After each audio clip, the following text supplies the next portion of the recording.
Hey guys, tonight we're diving into one of the oldest and strangest story collections humanity ever created, Greek mythology, the so-called entire thing. That's right, from the beginning of everything, when the universe was supposedly just a yawning void, all the way down to gods, monsters, and heroes whose names you've probably heard but never really sat with. We're going to unravel it all in the most soothing way possible. So, if you're lying in bed right now, dim the lights, maybe put on a little white noise in the background, and let your mind drift while I walk you through a saga that ancient Greeks once used to explain why the sky is blue and why you shouldn't annoy Hera. But here's the thing. We often imagine mythology as this glamorous Hollywood epic, gods with shiny muscles, monsters roaring with Dolby surround sound, heroes who look suspiciously like Chris Hemsworth on his best day.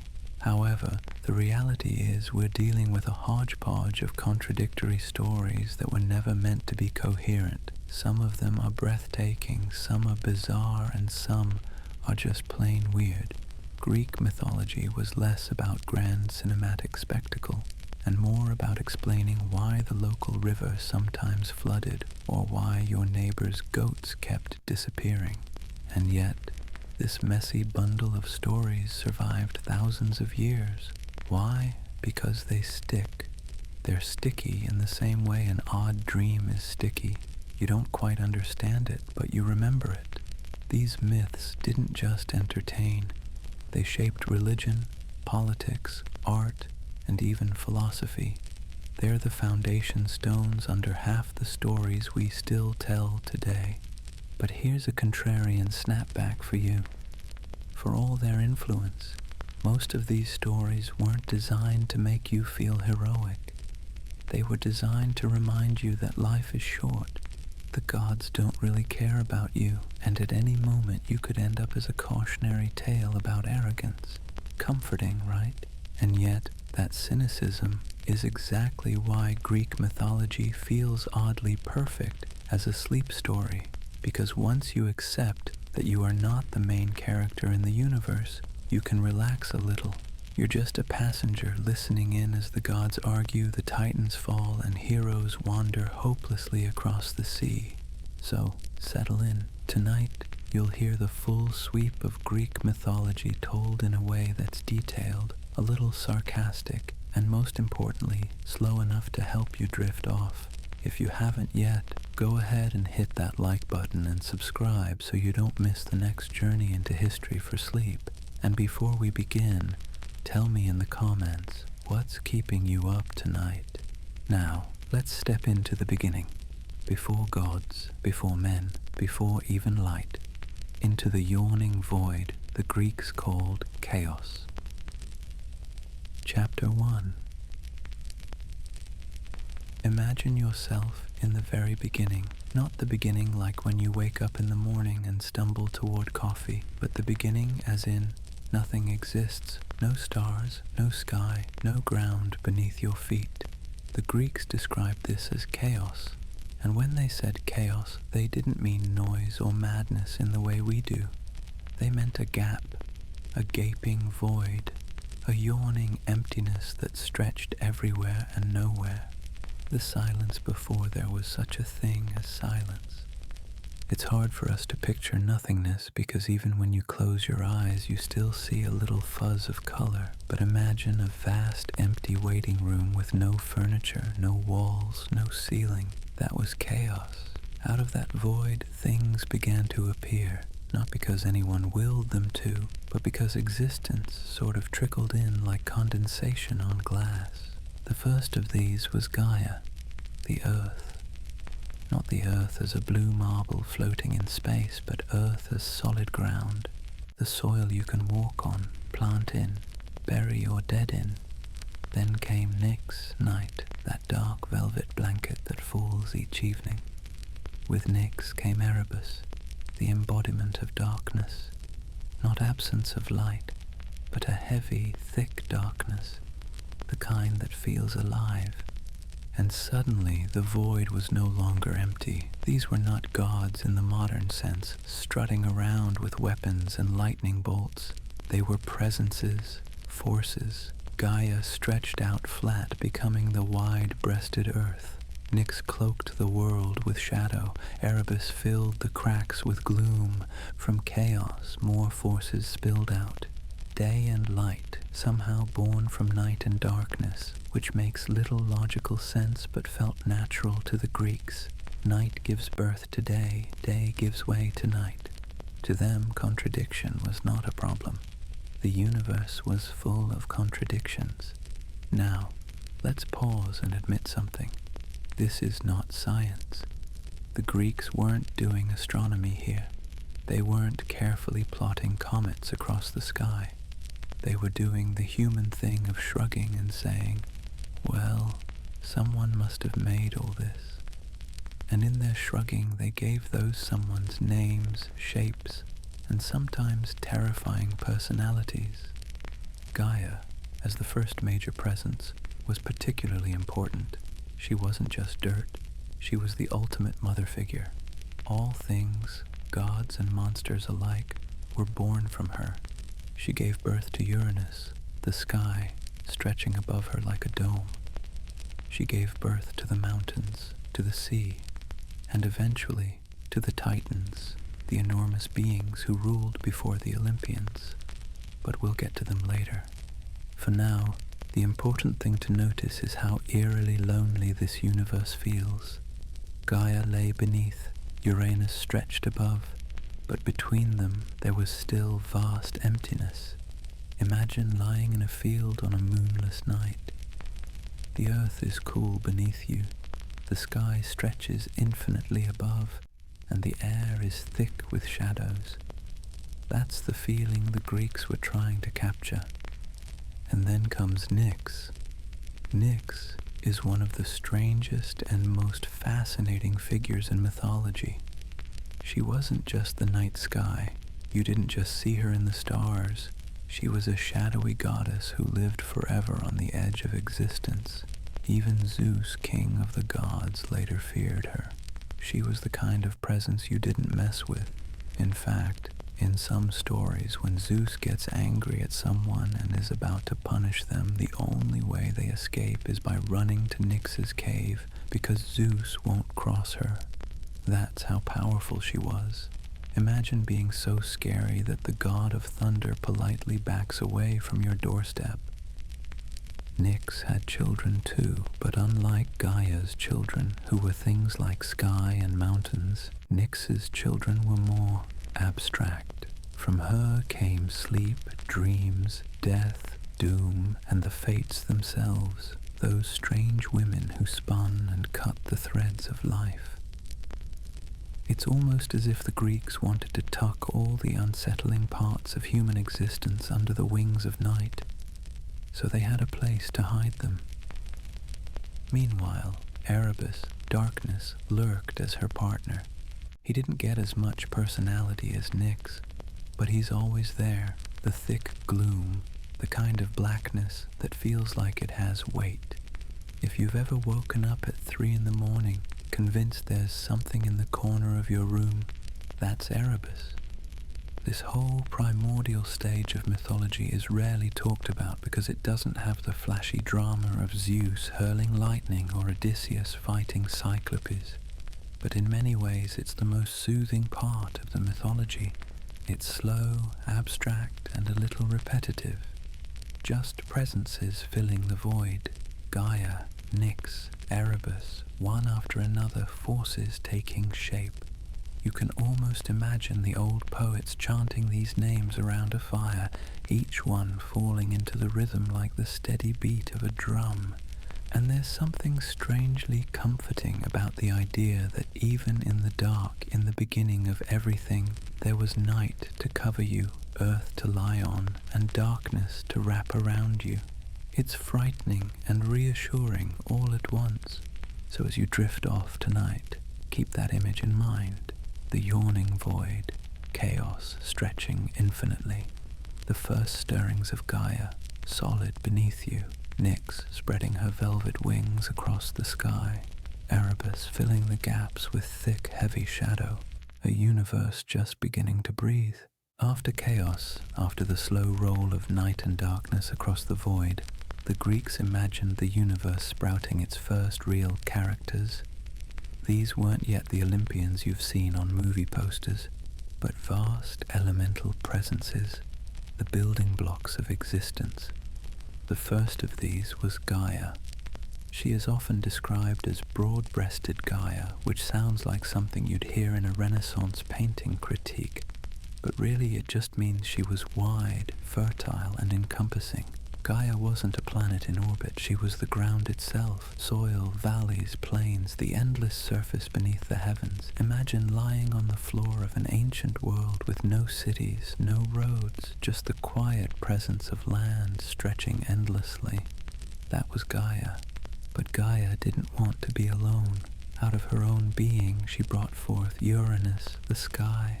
Picture a dome stretched across her, glittering with stars. Together, Gaia and Uranus formed one of the oldest pairs in mythology, earth and sky, locked together in a kind of eternal embrace. The Greeks saw them as parents, literally smothering each other, with Gaia beneath and Uranus pressing down from above. Romantic? Maybe not. Symbolic? Absolutely. Along with Uranus, Gaia also gave birth to Pontus, the sea, and here the Greeks start layering their world like a map: earth, sky, sea. Three enormous domains all rising from the void. Notice something important. There's no creator deity standing outside of everything saying, "Let there be light." The Greeks didn't think that way. For them, existence just kind of happened. Things came into being because they did, the same way dreams appear in your sleep. Gaia, Uranus, and Pontus quickly filled the stage with children, and here's where things get weird. Uranus and Gaia had the Titans, the massive beings who ruled before the Olympians. They also had the Cyclopes, those one-eyed smiths with thunderous tempers, and the Hecatonchires, a word that translates charmingly into hundred-handed ones. Yes, hundred-handed giants. The Greeks weren't worried about plausibility here. They simply stacked metaphors until the universe felt crowded enough. But Uranus wasn't exactly thrilled with this family expansion. In fact, he was horrified by some of Gaia's monstrous children, particularly the hundred-handed ones, and he pushed them down into the depths of Gaia herself. Imagine being forced to swallow your own kids, except instead of eating them, they're shoved down into your chest and stomach. The myth is clear. Gaia was weighed down, suffocated, in pain, the earth itself straining under the pressure of what it had birthed. This, of course, sets up the first great family drama of Greek mythology. Uranus, aloof, oppressive sky, pinning Gaia, suffering, fertile earth, while their children stir with resentment. That resentment will soon explode in a way that feels almost Shakespearean. But before we rush into the overthrow of Uranus, it's worth pausing to consider how elemental these images are.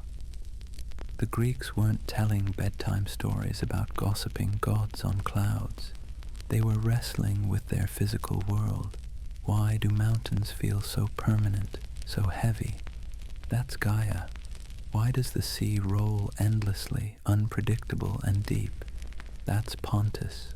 Why does the sky feel so vast and uncaring, pressing down on everything? That's Uranus. And even though we now know about tectonic plates and atmospheric pressure, there's still something strangely satisfying about these personifications. It's easier, in a way, to blame Uranus when the weather turns on you than to explain cold fronts and high-pressure systems. Pontus the sea deserves a little attention too. He's often overlooked, but he fathered a whole line of sea deities: Nereus, the old man of the sea; Thaumas, the sea's wonders, and Phorcys and Ceto, whose monstrous offspring included sea serpents and whale-like beasts. In other words, the Greeks turned every crashing wave and lurking shadow beneath the surface into a divine lineage. They understood the ocean not as a map on a globe, but as a living, unpredictable, terrifying expanse. Imagine standing on a cliff in ancient Greece, looking out at the Aegean. No GPS, no reliable ships, just a vast blue uncertainty stretching to the horizon. That was Pontus, and for people whose livelihoods depended on trade and fishing, he was as real as the land they stood on. Meanwhile, Gaia's relationship with Uranus was getting toxic. He pressed down, refusing to let her children emerge fully into the world. She, furious, began plotting rebellion. And here we find one of the recurring themes of Greek mythology: children overthrowing parents. It happens again and again. The Greeks seemed deeply aware that every generation resents the one before it. Parents fear their children's strength. Children chafe under their parents' authority. It's a cycle, and it starts here. So Gaia crafted a sickle, a great curved blade of stone. She didn't wield it herself. She gave it to one of her children, Cronus, the youngest and boldest of the Titans. With that blade, Cronus would rise against his father, Uranus, and begin the bloody chain of power struggles that define Greek mythology. But hold on, we're not there quite yet. For now, picture this strange new world, Gaia lying below, solid and wide, Uranus stretched above, glittering and oppressive, Pontus rolling endlessly with his dark waters. And somewhere beneath the surface, cramped and straining, the children of earth and sky pressing for release. The Greeks didn't imagine a peaceful Garden of Eden. Their beginning was already a family crisis, already tense. The universe wasn't born from love. It was born from conflict, resentment, and inevitability. And maybe, if you think about it, that feels a little more honest, because life, even at its start, is messy. So we've reached the moment where the universe stops being a quiet stage of elemental forces and starts becoming a family drama. And not the kind of family drama you can solve with a tense holiday dinner.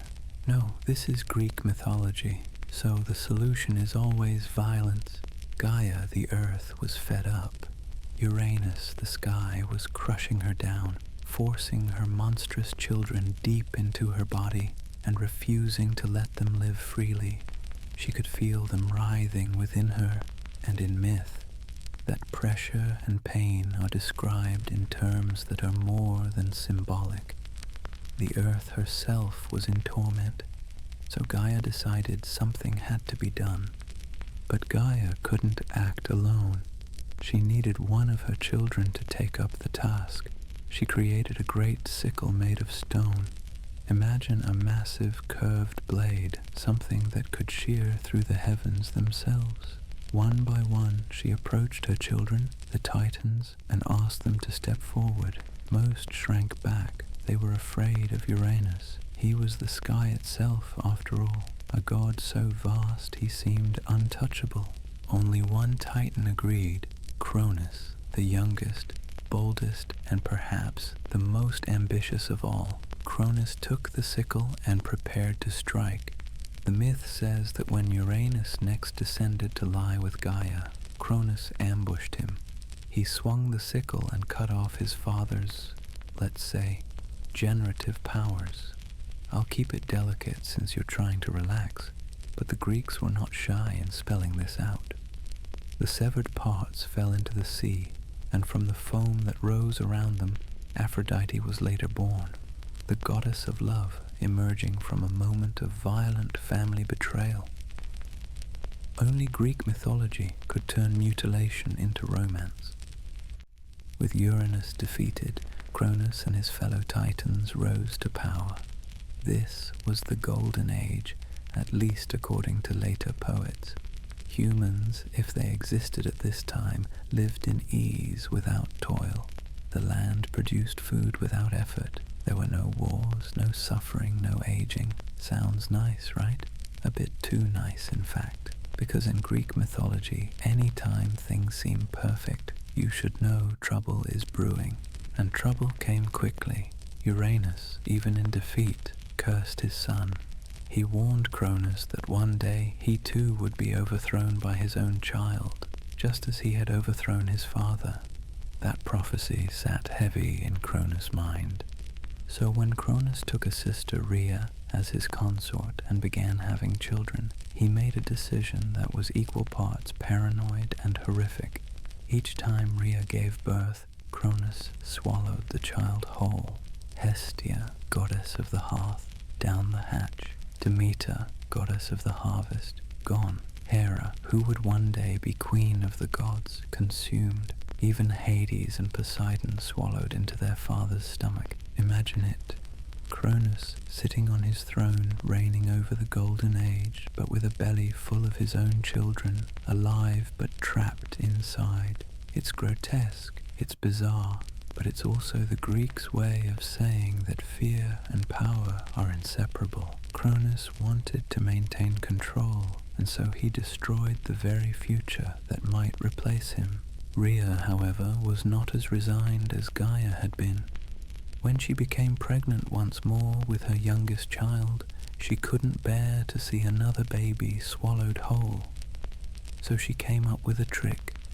She gave birth in secret, handed the baby to nymphs to raise in hiding, and swaddled a stone in cloth. When Cronus demanded the newborn, Rhea presented the stone, and Cronus, without suspicion, gulped it down. That baby was Zeus. Zeus grew up hidden away, raised on goat's milk and honey, far from his father's gaze. And when he came of age, he would return, confront Cronus, and fulfill the prophecy of overthrow. But that's a tale for the next segment. For now, let's sit with this image. The Golden Age under Cronus. A world without suffering for mortals, but beneath the surface, a terrible tension. The king of the Titans, paranoid, swallowing his own children, his wife, grieving and scheming, his youngest child, hidden away, waiting. It's almost absurd how cyclical these myths are. Uranus suppressed his children, and Cronus destroyed his, each generation repeating the same desperate attempt to avoid being replaced. The Greeks seem to know instinctively that no matter how powerful you are, your time will end, and the harder you fight it, the uglier that ending becomes. So as you lie here, imagine that strange, uneasy golden age, a world lit softly by the glow of a sun that no god yet claimed, a peaceful earth, harvests without toil, mortals living in ease.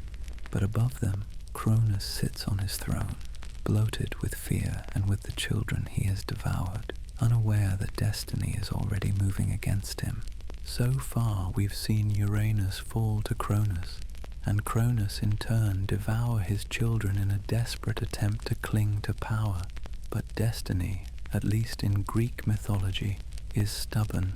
It never forgets a promise, and in this case the promise was Uranus's curse, that Cronus would one day be overthrown by his own child. That child was Zeus.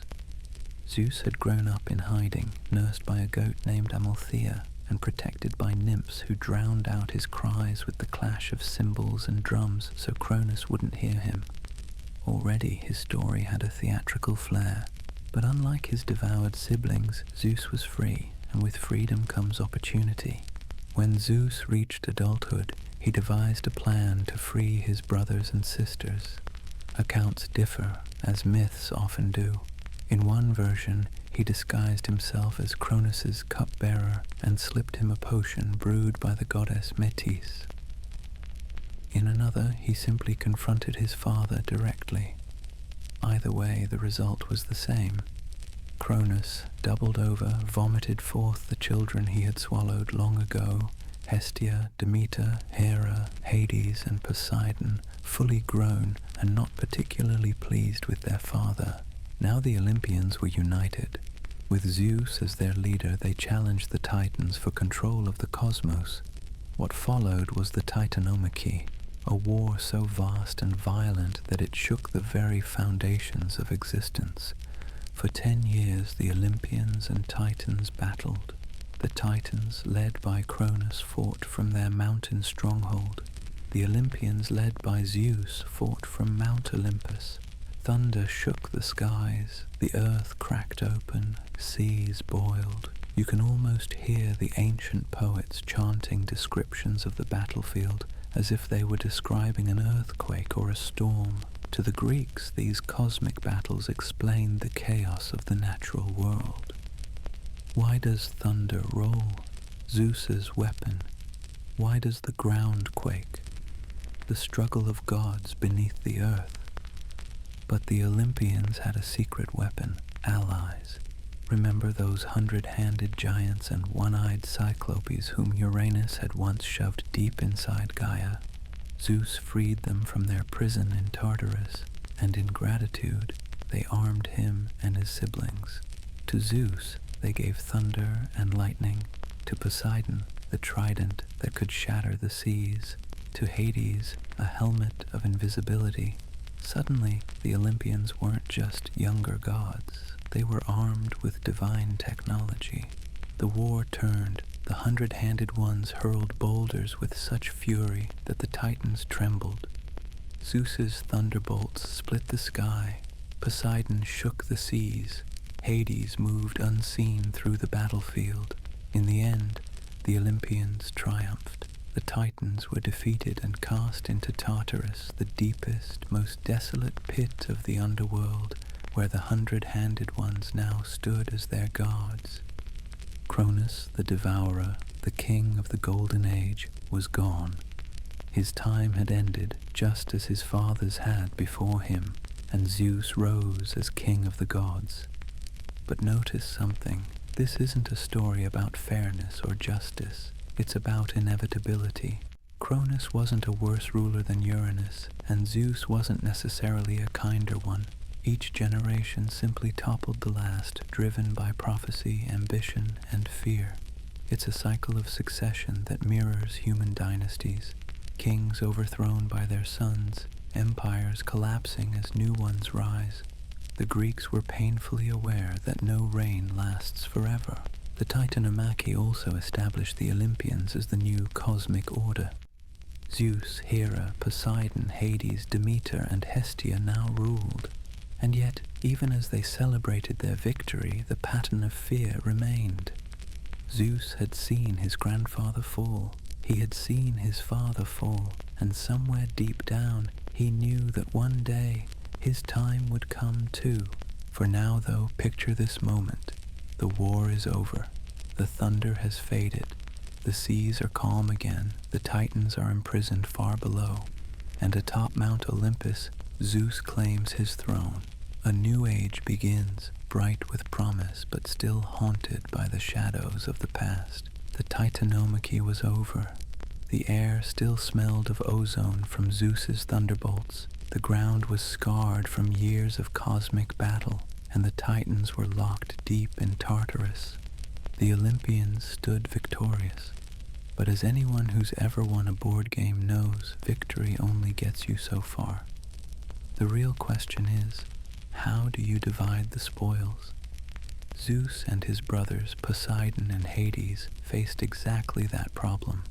They had toppled their father together, they had survived the war together, and now they needed to carve up the universe. It's almost endearing that in the middle of a myth full of cosmic violence, this moment feels like 3 siblings arguing over who gets which bedroom in the house. The solution? They cast lots. No complicated council meetings, no endless negotiations, just chance. Fate, after all, had played such a large role already. It felt natural to let it decide. The lot fell as follows. Zeus was given the sky. Poseidon was given the sea. Hades received the underworld. The earth itself, The fertile soil, the mountains, the plains, was shared by all. And so the cosmic map of Greek mythology was drawn. Zeus became the ruler of the heavens, tossing thunderbolts from Mount Olympus. Poseidon claimed the seas, forever shaking them with his trident. Hades took the underworld, a gloomy but necessary domain where he presided over the dead. Each brother had his realm, his power, and his throne. It's easy to imagine the symbolic comfort this arrangement brought to the Greeks. The sky, unpredictable and stormy, belongs to Zeus, the most unpredictable god. The sea, wild and dangerous, belongs to Poseidon, who could be both generous and wrathful. And the underworld, shadowy and inescapable, belongs to Hades, who, unlike in Hollywood, wasn't exactly evil, just inevitable. Death, in Greek thought, was not a punishment. It was simply the way things were. The sisters also found their places. Hera became queen of the gods, and Zeus' wife, though wife in Greek mythology, was a role that came with endless trials. Demeter, goddess of the harvest, watched over the fertility of the earth. Hestia, goddess of the hearth, kept the sacred fire burning. Together they formed a new divine household, one that would shape the rhythms of daily life for mortals. But even in this moment of apparent order, there's tension. Hades, for instance, drew the short straw. The underworld was a lonely, thankless job, and it made him an outsider among his siblings. Poseidon, too, chafed at being second to Zeus. And Zeus, well, Zeus was already establishing himself as the kind of king who ruled not by fairness, but by force and fear. The world had been divided, yes, but the seeds of future conflict were already planted. Still, the Greeks saw this as the beginning of stability. After generations of chaos and rebellion, the cosmos finally had structure. The yawning void of chaos had transformed into an ordered universe. Sky, sea, underworld, earth beneath all, gods enthroned. Imagine standing in ancient Greece looking around you. The mountains stretch up into Zeus's realm. The waves crash with Poseidon's strength. The quiet graves outside the city walls whisper of Hades' domain. Every part of the world around you has an owner, a presence. It's a comforting, if slightly unsettling thought. Nothing is random. Everything belongs to someone. And so ends the first great chapter of Greek mythology. From the primordial void came earth, sky, and sea. From the cruelty of Uranus rose Cronus. From the paranoia of Cronus came Zeus. And from Zeus came the final ordering of the world, a fragile piece, carved out of struggle, destined to last until the next great rebellion. As you rest tonight, you might think of it this way. The stars above, the sea beyond, and the quiet earth beneath you are not empty. They are alive with stories, echoes of ancient struggles, names whispered by poets thousands of years ago. The world is ordered for now, and in that order there's room to close your eyes and drift off. Chapter 2. With the Titanomachy won and the cosmos divided, Zeus and his siblings stood as the new rulers of the universe. But victory doesn't automatically create stability. To truly establish their reign, the Olympians needed more than thrones in the sky and domains carved out by chance. They needed a household, a court, a pantheon. This is where Mount Olympus comes in. Not the tallest mountain in the world, not even in Greece, but for the ancient Greeks it was the perfect setting. Perched high above the plains, often shrouded in mist, Olympus was remote enough to feel divine, but visible enough to remind mortals who was watching. Picture it, a shining palace resting on the peak, its halls built of clouds and light, its doors opening to a banquet hall where gods feasted endlessly on ambrosia and nectar. No rain, no wind, no decay touched Olympus. It was the eternal estate of immortals. From here, the 12 Olympians came to be recognized. The lineup varies depending on which poet you ask, but the classic roster is familiar. Zeus, Hera, Poseidon, Demeter, Athena, Apollo, Artemis, Ares, Aphrodite, Hephaestus, Hermes, and depending on the tradition, either Hestia or Dionysus. Each had their own personality, their own domain, and their own quirks. Zeus was king, of course, wielding thunder and lightning, maintaining authority mostly through fear and sheer force of will. His domain was the sky, but in truth his power extended everywhere. Hera, his wife and queen, presided over marriage and family, though ironically her marriage was anything but harmonious. Poseidon ruled the seas, trident in hand, stirring up storms when slighted. Hades, though not typically counted among the 12 because he dwelled below, ruled the underworld with his helm of invisibility. Athena, born in a most unusual way we'll get to later, was goddess of wisdom and war strategy, representing the intellect and discipline of battle rather than its chaos. Apollo, the golden boy, embodied music, poetry, prophecy, and the sun's light, while his twin sister Artemis took the moon, the wilderness, and the hunt. Ares, unlike Athena, was raw violence, bloodlust, and chaos on the battlefield. Aphrodite, born from sea foam and the remains of Uranus, was beauty, desire, and the irresistible pull of attraction. Hephaestus, the smith, lame in leg but unmatched in craftsmanship, forged weapons and wonders for gods and heroes alike. Hermes, fleet-footed and cunning, was the messenger, the god of travelers, thieves, and tricksters. And then there was Dionysus, the latecomer, god of wine, frenzy, and the ecstatic madness of ritual. Together they formed not a harmonious team, but more of a divine soap opera cast. Rivalries, affairs, grudges, and power plays were constant, yet to the Greeks, this messy household of gods felt oddly familiar. They weren't distant, perfect deities. They were flawed, passionate, jealous, and often ridiculous. In other words, they were like people, just immortal, untouchable, and endlessly dramatic. Establishing Olympus meant more than just a heavenly address. It was a way for the Greeks to map their world. Each god explained some aspect of existence. Why does thunder roll? Zeus is speaking. Why do crops grow? Demeter's blessing. Why does love overwhelm reason?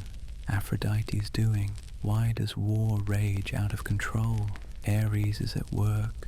Life's mysteries became personalities. Instead of cold, abstract forces, the Greeks could imagine gods with faces, stories, and tempers. It also meant hierarchy. Zeus may have been king, but he was constantly challenged. Hera plotted against him. Poseidon resented his dominance. Even Athena, his favored daughter, sometimes questioned his judgment. Olympus was not a place of serene order. It was a reflection of human politics, chaotic, shifting, often unjust, but enduring nonetheless. Imagine for a moment the scene the Greeks envisioned: a golden palace atop a misty peak, banquet tables groaning with food that never ran out, gods reclining, drinking, laughing, bickering, Apollo strumming his lyre, Artemis slipping out into the woods, Hermes playing tricks, Ares sulking in a corner, Hephaestus hammering away at a forge, sparks lighting up the clouds. It was a household alive with noise, energy, and constant drama. For mortals below, this was comforting. The gods were powerful, yes, but they were also knowable. They loved, hated, betrayed, and punished in ways humans understood all too well. By giving the universe this flawed divine family, the Greeks turned chaos into something relatable. The sky wasn't just weather, it was Zeus's mood. The harvest wasn't just luck, it was Demeter's grace. Love wasn't just hormones, it was Aphrodite playing games. And so, Olympus was established, and the Olympians ruled from their gleaming peak. The war was over, the cosmos was ordered, and the divine household had taken shape. But if you've noticed a theme in these stories, it's that peace never lasts long. Soon the flaws of these gods would spill into the world, shaping myths that reveal far more about their characters than any lofty title ever could. Now that Olympus was established, the gods were supposedly in charge of keeping order in the cosmos, but the truth is, the Olympians often spent more time quarreling among themselves than ruling wisely, and nobody embodied this chaos more than Zeus. Let's be clear, Zeus was not a model husband. Despite being king of the gods, or perhaps because of it, he behaved like a man who thought rules didn't apply to him. In fact, his defining characteristic, besides throwing lightning bolts, was chasing anyone, mortal, goddess, or nymph, who caught his eye. The myths are full of Zeus' adventures, and to the ancient poets, these weren't scandals to be hidden. They were explanations for why half the heroes in Greece claimed divine parentage. If you wanted to say your city's founder was important, you usually added, "Oh, by the way, Zeus was his dad." But for every one of these liaisons, there was Hera, his wife, his sister and queen of the gods, seething. Hera was the goddess of marriage, which is ironic considering her own marriage was a disaster. The stories portray her as endlessly jealous, vengeful, and cunning. But can you blame her? She was married to a serial philanderer who happened to be the most powerful being in the universe. Hera's wrath wasn't random. It was personal, constant, and terrifying. One of the most famous tales involves Io, a mortal priestess of Hera. Zeus desired her, as usual. To hide his pursuit, he transformed Io into a white cow, because nothing says subtle like turning your crush into livestock. Hera, not fooled for a second, asked Zeus to gift her the cow. Once she had Io in her possession, she assigned a 100-eyed giant, Argus, to guard her. Zeus responded by sending Hermes, who lulled Argus to sleep with music and killed him. Hera, in grief and rage, took Argus's eyes and placed them on the tail of the peacock, her sacred bird. Notice the pattern. Zeus makes a mess, Hera punishes the victim, and the fallout explains some feature of the natural world, a peacock's feathers, a goddess's symbol, or a mortal's tragedy. Another case was Semele, a mortal woman loved by Zeus. When Hera discovered the affair, she tricked Semele into asking Zeus to reveal himself in his full divine form. Bound by oath, Zeus complied. Unfortunately, mortals can't handle seeing a god in all his glory, and Semele was incinerated by lightning. Hera didn't need to strike the blow, she simply arranged the situation so Zeus's own power destroyed his lover. And from the ashes of Semele's body, their child Dionysus was saved and eventually became the god of wine. Again, messy affair, tragic fallout, divine consequence. Then there was Leto, another goddess loved by Zeus. Hera, furious, decreed that no land under the sun could give her refuge to give birth. After wandering in desperation, Leto finally found the island of Delos, a floating land not fixed to the earth, and there she gave birth to Apollo and Artemis. Hera failed to stop it, but her wrath turned what could have been a peaceful birth into a desperate struggle. And then there was Alcmene, a mortal woman who became the mother of Heracles. Hera's hatred for Heracles lasted his entire life, hounding him with trials and madness. Every labor he performed, every monster he faced, was Hera's attempt to break him. And yet Heracles became the greatest of Greek heroes, in part because Hera's cruelty forced him to prove himself again and again. This endless cycle of affairs and punishments tells us something important about Greek mythology. The gods were not moral exemplars. They weren't meant to be. Instead, they were larger-than-life reflections of human flaws. Zeus was desire without restraint. Hera was jealousy without forgiveness. Together, their marriage explained why life was often unfair, why love led to suffering, and why power was always complicated.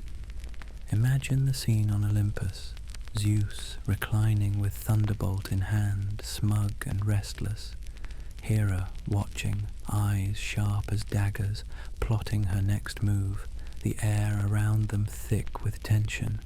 To the Greeks, this wasn't just entertainment. It was a way of explaining why the world felt unstable. Storms came without warning, fortunes changed overnight, people suffered through no fault of their own. If the gods themselves were messy, how could human life be anything else? And yet, there's something strangely comforting here too. The Olympians weren't perfect. They weren't untouchable ideals. They were just as prone to foolishness, betrayal, and pettiness as humans.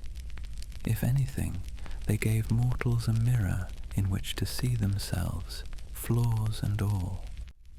So Zeus' endless affairs and Hera's relentless vengeance may sound exhausting, but for the Greeks, they were part of the rhythm of existence. The skies thundered, the peacocks shimmered, the heroes struggled, and all of it was tied back to the noisy, dysfunctional marriage at the heart of Olympus. Greek mythology has no shortage of bizarre births, but none is quite as striking or frankly as absurd as the story of Athena. Imagine being so powerful that you don't even need a womb to produce a child. For Zeus, apparently, a forehead would do just fine. The story begins with prophecy, as it so often does. You might recall that Cronus swallowed his children to prevent being overthrown. Zeus, having watched that cycle play out, was always looking over his shoulder for the same fate. And indeed, a prophecy warned him that a child born of his union with the goddess Metis would one day surpass him. Metis was a goddess of wisdom, clever and crafty, and Zeus feared the threat. So he did what he had learned from dear old Dad. He swallowed Metis whole. Problem solved, right? At least in Zeus's mind. But of course it wasn't that simple. Swallowing Metis didn't erase her. Instead, it meant her wisdom now lived inside him. And soon Zeus began to suffer from the worst headache imaginable.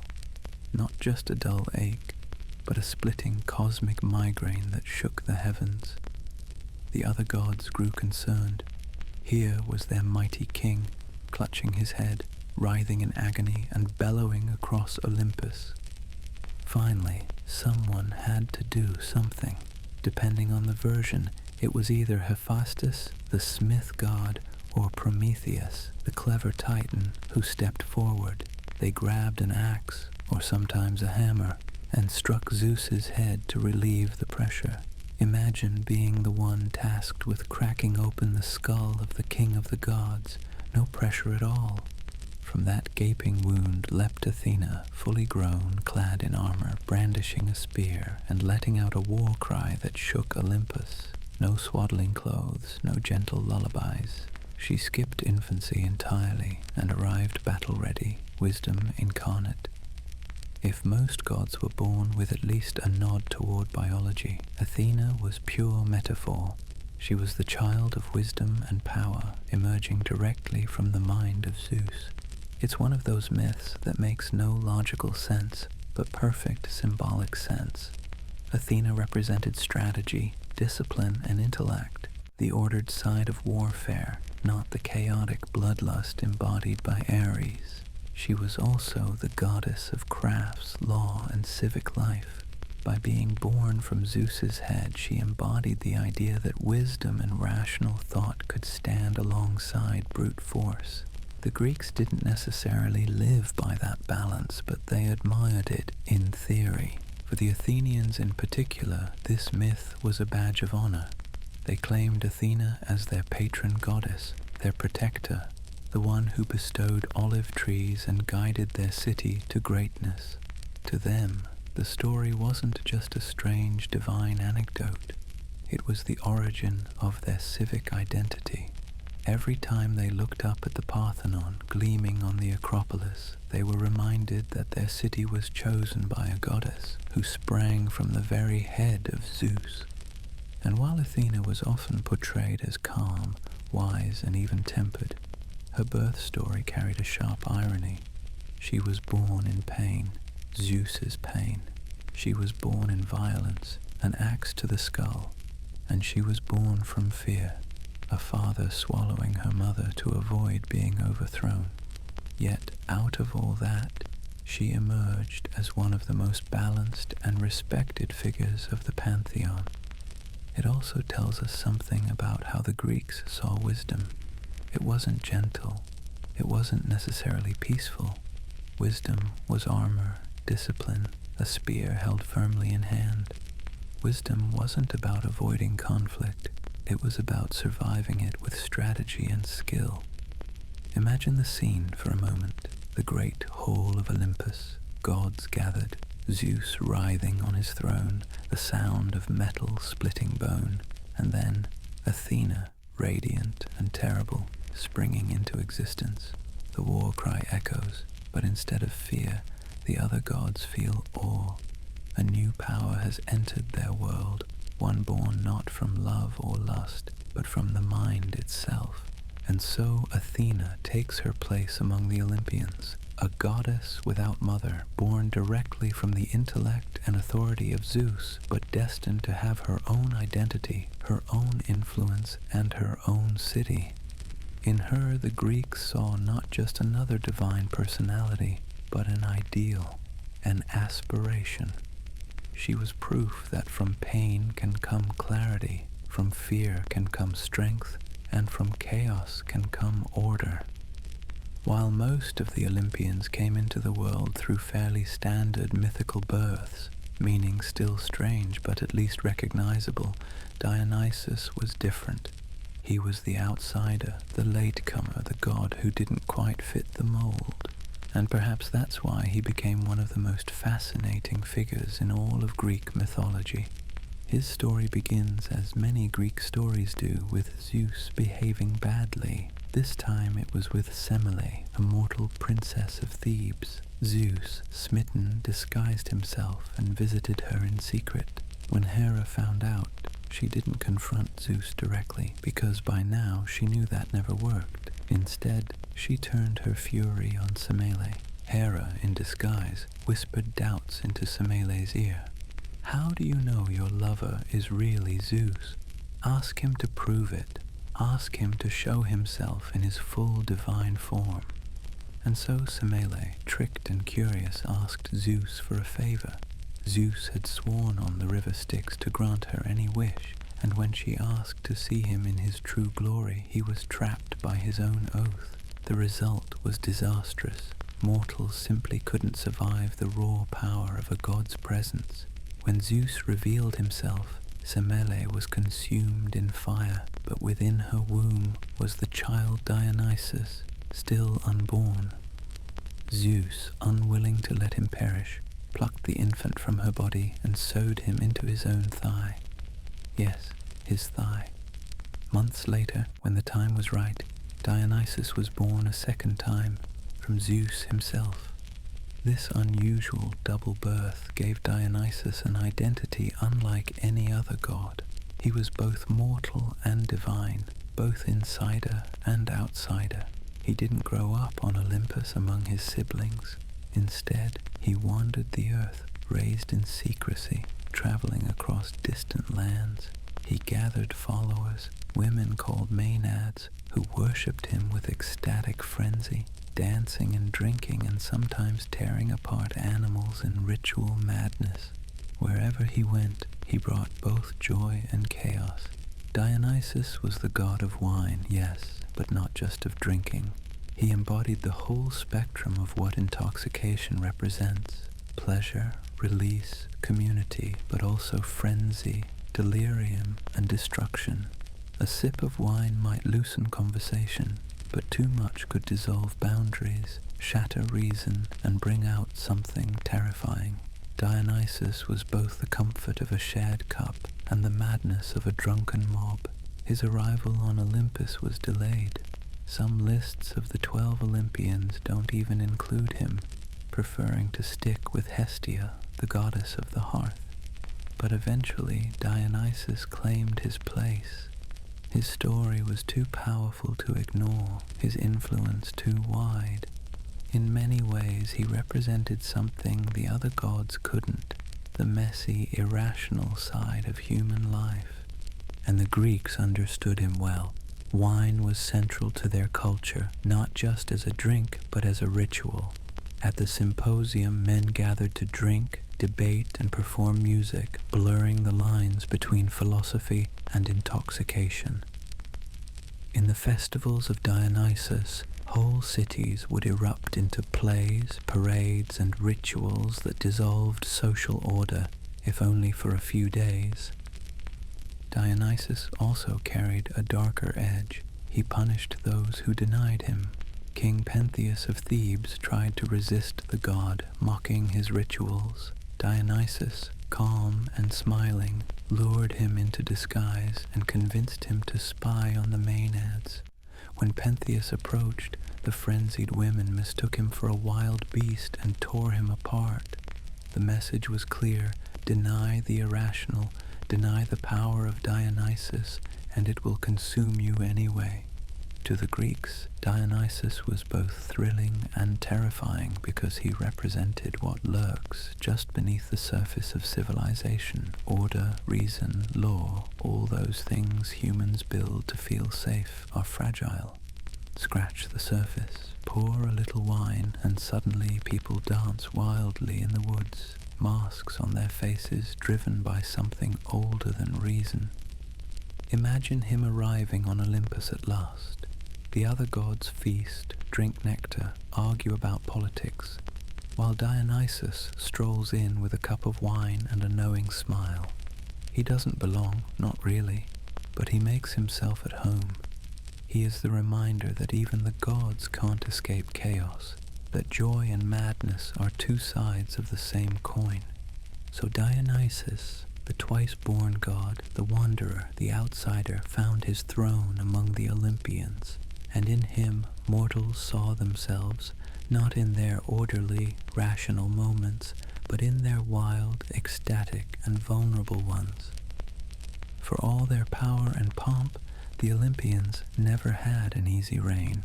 Victory over the Titans didn't mean peace.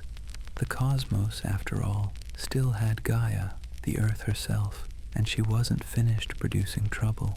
Remember, Gaia had already seen her children suppressed by Uranus, mutilated by Cronus, and imprisoned by Zeus. The pattern of rebellion wasn't over. In her fury at the defeat of the Titans, Gaia produced one final, colossal challenger, Typhon. If Zeus was king of the gods, Typhon was the embodiment of chaos given form. Imagine a being so vast his head brushed the stars. His body was covered in serpent coils instead of legs. His arms stretched across the horizon, each hand sprouting 100 dragon heads. His eyes blazed fire, and his voice roared like an earthquake. If you've ever wondered how the Greeks explained volcanoes and storms, Typhon was their answer. Even the Olympians quailed at the sight of him. When Typhon attacked Olympus, many gods fled in terror, disguising themselves as animals to escape. It was Zeus alone who stood to face him. With thunderbolts in hand, he clashed with Typhon in a battle so violent that it shook the seas and split mountains. At one point, Typhon even managed to wound Zeus, cutting the sinews from his body until Hermes stole them back and restored him. Eventually, Zeus triumphed, hurling Typhon down and trapping him beneath Mount Etna in Sicily. The Greeks said that every eruption of the volcano was Typhon's rage boiling through the earth. But Gaia wasn't done. From her union with Typhon came Echidna, half woman, half snake, known as the mother of monsters. Unlike Typhon, she wasn't a world-shattering giant. She was something subtler, lurking in caves, birthing terrors one by one. And what children they were! First came Cerberus, the three-headed hound of the underworld, each head snapping with slavering jaws. guarding the gates of Hades so the dead could not escape.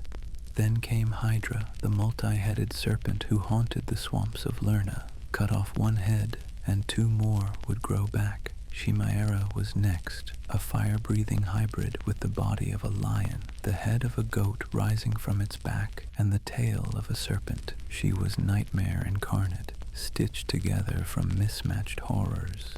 Echidna also birthed Orthrus, the 2-headed hound, and even the Sphinx, who would later terrorize Thebes with riddles. Each monster served as an obstacle, a trial, or a cautionary tale for heroes. Heracles, Perseus, Bellerophon, all would encounter Echidna's brood in their labors and quests. These creatures weren't random. They symbolized the dangers the Greeks faced in the natural world. Venomous snakes, rabid dogs, wildfires, earthquakes. By giving them monstrous shapes, the Greeks turned fear into stories, and stories into something they could pass down. And there's a strange beauty in how they imagined them. Not clean, polished monsters like in modern fantasy, but creatures stitched together from excess and contradiction. Too many heads, too many tails, too much fire, too much hunger. They weren't balanced, they were overwhelming. That was the point. Monsters weren't supposed to make sense. They were supposed to remind you that the world itself doesn't always make sense. Zeus's victory over Typhon was more than just another battle. It was the final confirmation of his supremacy. If he could defeat the most colossal, earth-shaking monster ever born, then no challenge could truly dethrone him. But the existence of Echidna's brood reminded everyone that chaos was never fully gone. Even under Olympus's order, the wild, the dangerous, and the unpredictable would always creep back in. Imagine standing in ancient Greece at night, hearing wolves howl in the hills, snakes rustle in the grass, and the ground tremble faintly with a distant quake. To the Greeks, these weren't random noises. They were echoes of Typhon and his children, shadows of the time when gods fought monsters and the world hung in the balance. So even as Olympus glittered, even as the gods feasted on nectar and ambrosia, the memory of monsters lingered. Because the truth is, every ordered world needs its chaos lurking at the edges. Chapter 3. After the dust settled on the age of gods and monsters, the focus of Greek mythology shifted toward a new cast of characters, mortals. Not ordinary mortals, of course, heroes, half divine, larger than life, destined to suffer just enough to become famous. Their stories are less about ordering the cosmos and more about survival, cunning, and occasionally dumb luck. And one of the earliest and most famous of these heroes was Perseus.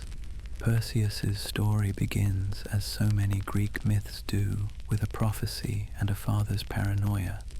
His grandfather, King Acrisius of Argos, was told that his daughter Danae would bear a son destined to kill him.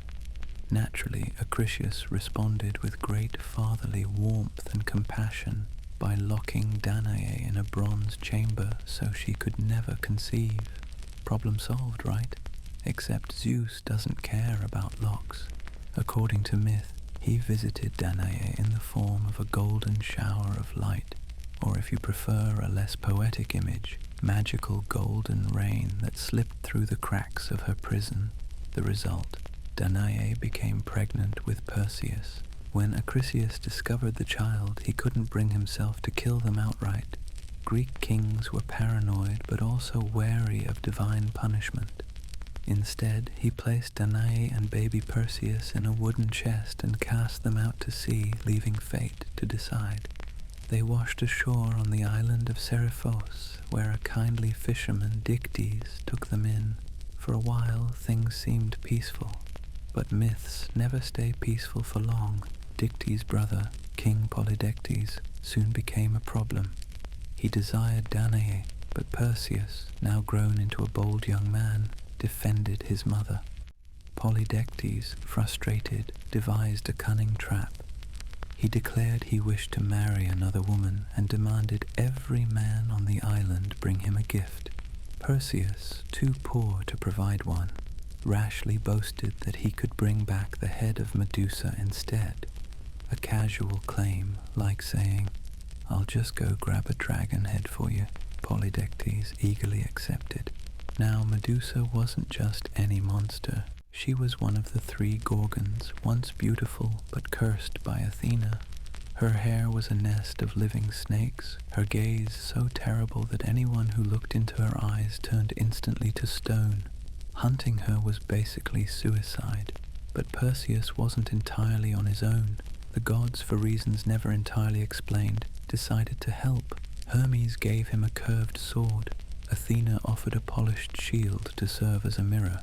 From nymphs he received winged sandals to fly, a cap of invisibility, and a magical pouch to carry the head. Armed with these divine gifts, Perseus set out.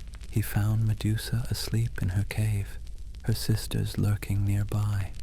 Creeping closer, he dared not look directly at her.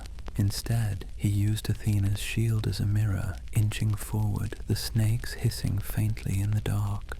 And with one swift strike, he cut off her head. From her blood sprang Pegasus, the winged horse, and Chrysaor, a warrior. The Greeks loved nothing more than monsters producing yet more strange offspring. Carrying the head, Perseus fled, using his new tools to escape the furious Gorgon sisters. Along the way home, he put Medusa's power to creative use. When he encountered Atlas, the Titan condemned to hold up the sky, he turned him to stone, transforming him into the Atlas Mountains. When he saw a sea monster threatening Princess Andromeda, chained to a rock as sacrifice, he turned the beast to stone and saved her, later marrying her. Finally, Perseus returned to Seriphos. There he found Polydectes still tormenting his mother. Without hesitation, he unveiled Medusa's head. Polydectes and his court froze into statues, a fittingly poetic end. Perseus handed the head to Athena, who placed it on her shield, the Aegis, as a symbol of divine power. It's a classic hero's tale: prophecy, exile, impossible quest, divine aid, triumphant return. But what makes Perseus's story resonate is not just the adventure, it's the symbolism. Medusa, once a woman punished unjustly by the gods, becomes a weapon in the hands of another. Her image, both terrifying and protective, decorated shields, temples, and armor for centuries. She was a warning, a ward, and a reminder that beauty and terror often exist side by side. For Perseus, the myth offered a lesson in cunning. He didn't win by brute strength. He survived by using mirrors, stealth, and gifts wisely. His victory wasn't just over a monster, it was over fear itself, over the paralyzing gaze that turns people to stone. In a way, it was a myth about seeing without looking directly, about approaching danger indirectly. And in the end, the prophecy came true. Years later, Perseus accidentally killed his grandfather Acrisius with a discus, fulfilling the warning that had started the story. Even in victory, destiny had the last word. Imagine this tale told around a fire on a windy night, the hiss of the flames echoing the hiss of Medusa's snakes, the flicker of shadows like wings on a cave wall. Perseus, young and desperate, creeping forward with his shield, heart pounding, sword ready. And then the silence of triumph, followed by the weight of carrying a head that could petrify with a glance. Perseus was one of the first great heroes of Greek myth, but not the last. His story set the stage for a whole generation of mortals who would grapple with gods, monsters, and their own hubris. Heroes who proved that in a world ruled by fickle deities, survival required not just strength but wit. If Perseus was the prototype of a Greek hero, Heracles was the blockbuster franchise. His name alone carried weight in the ancient world. To the Greeks, he wasn't just a hero, he was the hero, stronger than any mortal, constantly tested by the gods, cursed with trials that would have crushed anyone else, yet somehow always pushing forward. His story is less about clever tricks, like Perseus with the mirror shield, and more about endurance. Endurance against monsters, against fate, against divine cruelty itself. Heracles' life, like so many Greek myths, began in scandal. He was the son of Zeus and a mortal woman, Alcmene, which meant, naturally, Hera hated him from birth. She sent snakes to kill him in his cradle. Most babies would not have fared well in that situation. Heracles, however, simply grabbed the serpents with his chubby infant hands and strangled them to death. It set the tone. His life was going to be one long tug-of-war with Hera, and while she would never quite destroy him, she would certainly keep him busy. As a man, Heracles was famous for his unmatched strength, but also for his flaws. He had a quick temper, a lack of subtlety, and often acted before thinking. Hera exploited this, driving him into a fit of madness that led him to kill his own wife and children. When he regained his senses, the weight of what he had done was unbearable. Seeking purification, he turned to the oracle at Delphi, who decreed that he must serve King Eurystheus of Tiryns and complete a series of impossible tasks. These became the 12 labors of Heracles. The first was the Nemean lion, a beast with skin so tough no weapon could pierce it. Heracles wrestled the lion with his bare hands, strangling it, then skinned it using its own claws. He wore its pelt thereafter as armor, a trademark look that made him instantly recognizable in art. Next was the Linnaean Hydra, a serpent with many heads. Cut one off, and 2 more grew back. With the help of his nephew Iolaus, Heracles cauterized each wound with fire, preventing regrowth, and buried the immortal head under a rock. Conveniently, he also dipped his arrows in the Hydra's poisonous blood, making them deadly in every future battle. Third was the Cernaean hind, a deer sacred to Artemis, swift and untouchable. Heracles pursued it for a year before finally capturing it alive. Fourth, the Erymanthian boar, a massive beast he wrestled into submission and carried back slung over his shoulders like a sack of potatoes. The fifth task was disgusting more than dangerous, cleaning the Augean stables. Thousands of cattle had filled them with filth for years. Instead of shoveling, Heracles rerouted 2 rivers to wash the stables clean in a single day, efficiency through brute force. The 6th labor was slaying the Stymphalian birds, man-eating creatures with bronze beaks and metallic feathers. Athena lent him a rattle to scare them into flight, and he shot them down with his arrows. 7th was the Cretan bull, wild and powerful, which he wrestled into submission. 8th, the mares of Diomedes, man-eating horses he fed with their own master before taming them. 9th, the belt of Hippolyta, queen of the Amazons. This was trickier. At first, Hippolyta offered the belt freely, but Hera stirred up trouble, and Heracles had to fight the Amazons to seize it. The 10th was the cattle of Geryon, a giant with 3 bodies. Heracles killed him and drove the cattle back, a journey that included setting up the famous Pillars of Hercules at the edge of the world, what we now call the Strait of Gibraltar. 11th was the golden apples of the Hesperides, guarded by a dragon. For this, Heracles enlisted Atlas himself, the Titan who held up the sky. Atlas fetched the apples while Heracles shouldered the heavens. But when Atlas tried to leave him holding the burden, Heracles tricked him back into position with a polite, "Just hold this for a moment while I adjust," and walked away with the apples. Finally, the 12th labor, capturing Cerberus, the 3-headed hound of Hades. Unlike the others, this task took him into the underworld itself. With Persephone's permission, Heracles wrestled the beast, dragged him to the surface, and presented him to Eurystheus. The king was so horrified by the sight that he begged Heracles to return Cerberus immediately, and with that the labours were complete. But here's the thing, Heracles' story didn't end there. He went on to more adventures, more violence, more tragedy.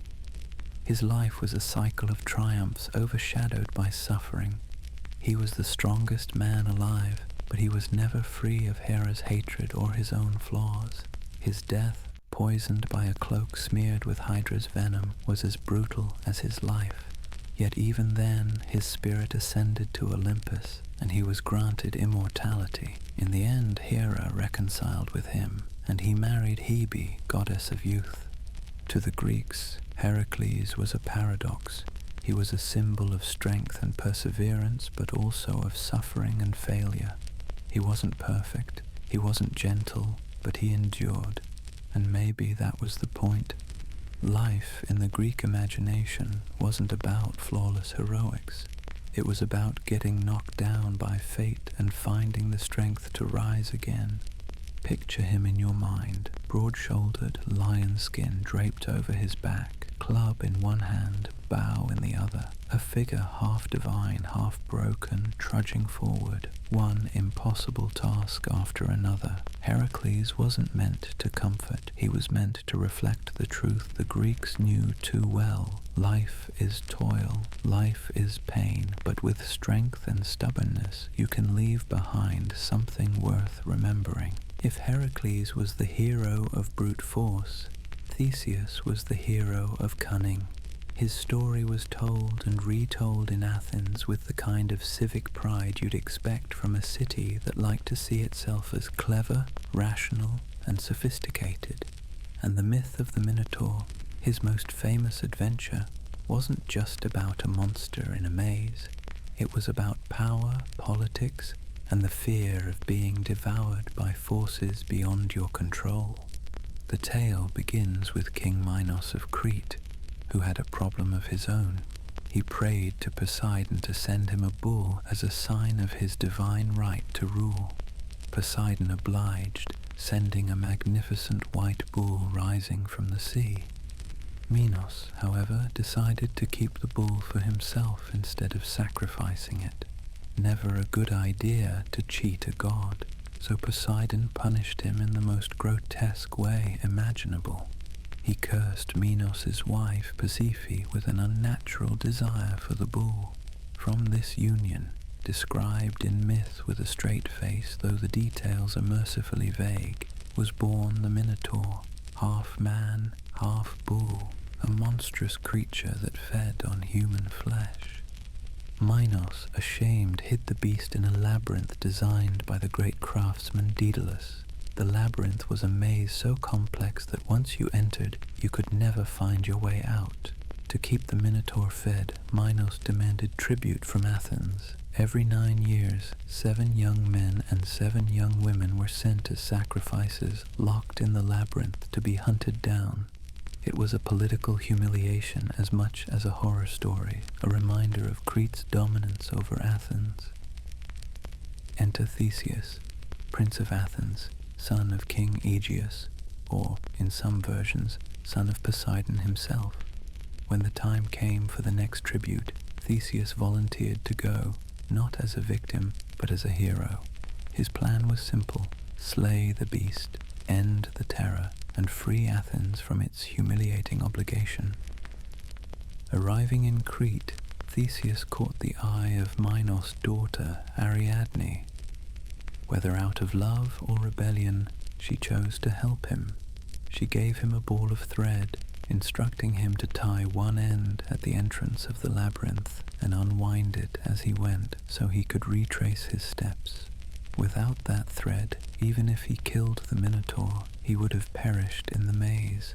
And so, armed with nothing more than a sword and a ball of string, Theseus entered. Imagine the silence of the labyrinth, stone walls stretching endlessly, turns and dead ends at every step, the air heavy and stale. Somewhere in the darkness the Minotaur waited, half man, half bull, born of shame, fueled by hunger. When the moment came, the battle was brutal but swift. Theseus struck the Minotaur down, ending its unnatural life. Following the thread, he escaped the labyrinth, bringing the other Athenians with him. By dawn, the terror was over, but myths never end neatly.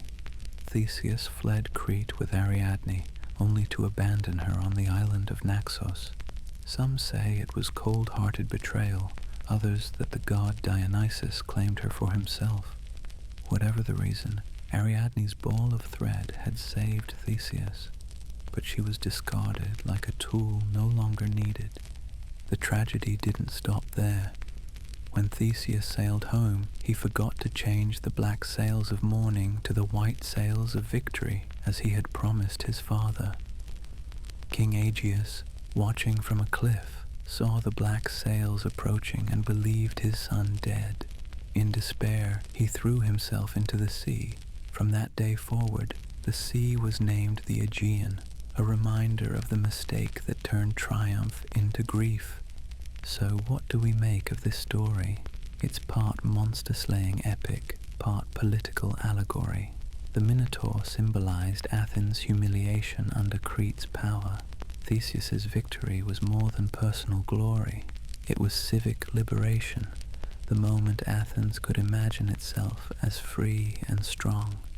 At the same time, the tale reminded listeners that even heroes stumble. Theseus defeated the beast, but his carelessness cost his father's life. Picture him stepping out of the labyrinth, sword in hand, breathing hard, the blood of the Minotaur staining the stones.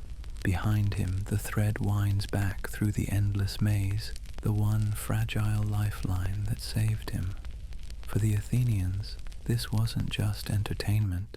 It was a myth about cleverness, courage, and the costs of forgetfulness. Unlike Heracles, who conquered through sheer might, Theseus won by using his wits and by accepting help. But like every Greek hero, his victories were shadowed by loss. That balance of triumph and tragedy was the essence of Greek mythology.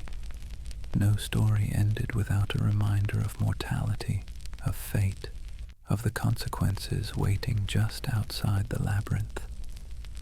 If Heracles was about strength and Theseus about cunning, then Jason was about leadership, or at least the attempt at leadership. His story isn't a single monster fight or one-on-one battle.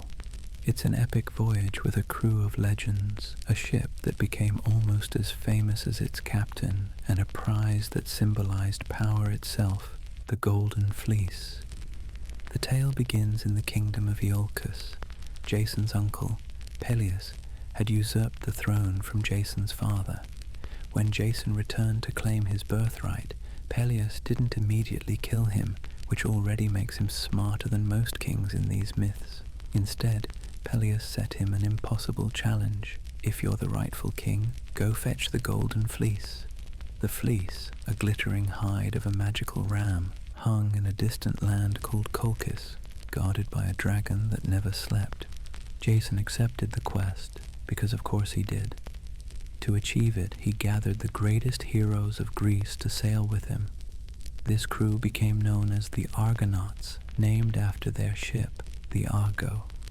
Imagine an ancient Greek superstar lineup: Heracles, yes, he signed on early, Orpheus the musician, Atalanta the huntress, Castor and Pollux the twin fighters, and dozens more. Each had their own legend, but here they came together like some mythic version of the Avengers. The Argo itself was special too. Built by the craftsman Argus with Athena's guidance, it carried a sacred piece of oak from Zeus's oracle at Dodona, which could speak prophecies. So not only was the ship strong, it could literally talk. It was less a vessel than a floating shrine, crewed by the best of Greece. Their voyage was full of side adventures, each worthy of its own myth. They stopped at Lemnos, an island inhabited only by women who had killed their husbands. They fought giants who hurled boulders, clashed with harpies tormenting a blind prophet, and navigated between the clashing rocks, two massive cliffs that smashed together whenever ships tried to pass. Each time Jason's leadership and the crew's combined talents pulled them through. But the real test came in Colchis. King Aeetes, ruler of the land, wasn't about to give up the golden fleece. He set Jason a series of impossible tasks, much like Eurystheus did with Heracles. Jason had to yoke fire-breathing bulls, plow a field with them, sow it with dragon's teeth, and then fight the army of warriors that sprang from the ground. Alone, it would have been suicide. And here enters Medea. She was Aeetes' daughter, a princess, and a powerful sorceress. Struck by love for Jason, or perhaps manipulated by the gods into obsession, she chose to betray her father and help the foreign hero. With her magic, Jason tamed the bulls, tricked the earthborn warriors into fighting each other, and finally stole the fleece. Medea even drugged the sleepless dragon that guarded it, allowing Jason to snatch the prize. The escape was bloody. Pursued by Aeetes, Medea took desperate measures. In one version, she killed her own brother and scattered his dismembered body in the sea, forcing her father to stop and gather the remains. It's the kind of grim detail the Greeks didn't flinch from. Love and loyalty twisted into horror. Jason returned triumphant with the fleece, Medea at his side. But unlike Perseus or Theseus, his story didn't end in triumph.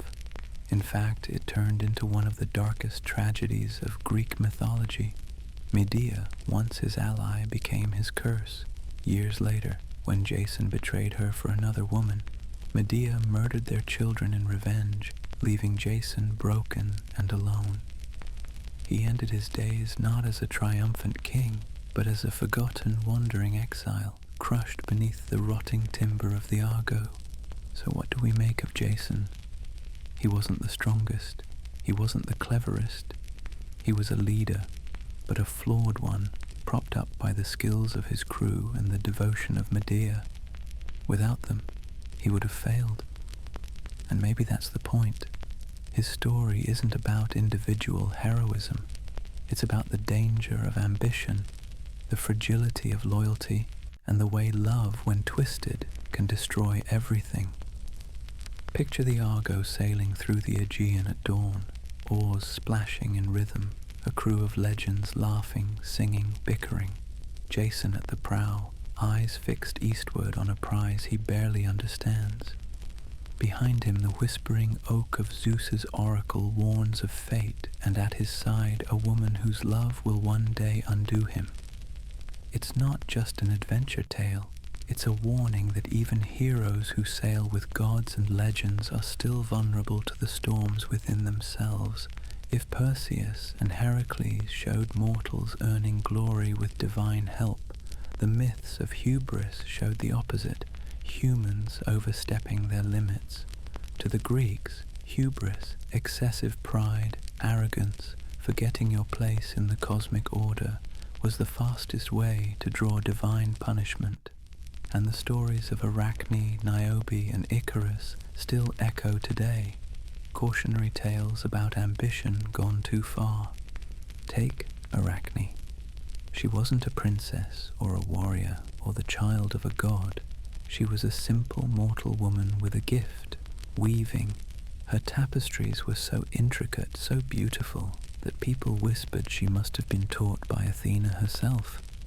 Instead of deflecting the praise, Arachne embraced it. She declared she was the best weaver alive, even greater than Athena. And that was a mistake. Athena, never one to tolerate disrespect, disguised herself as an old woman and warned Arachne to be humble.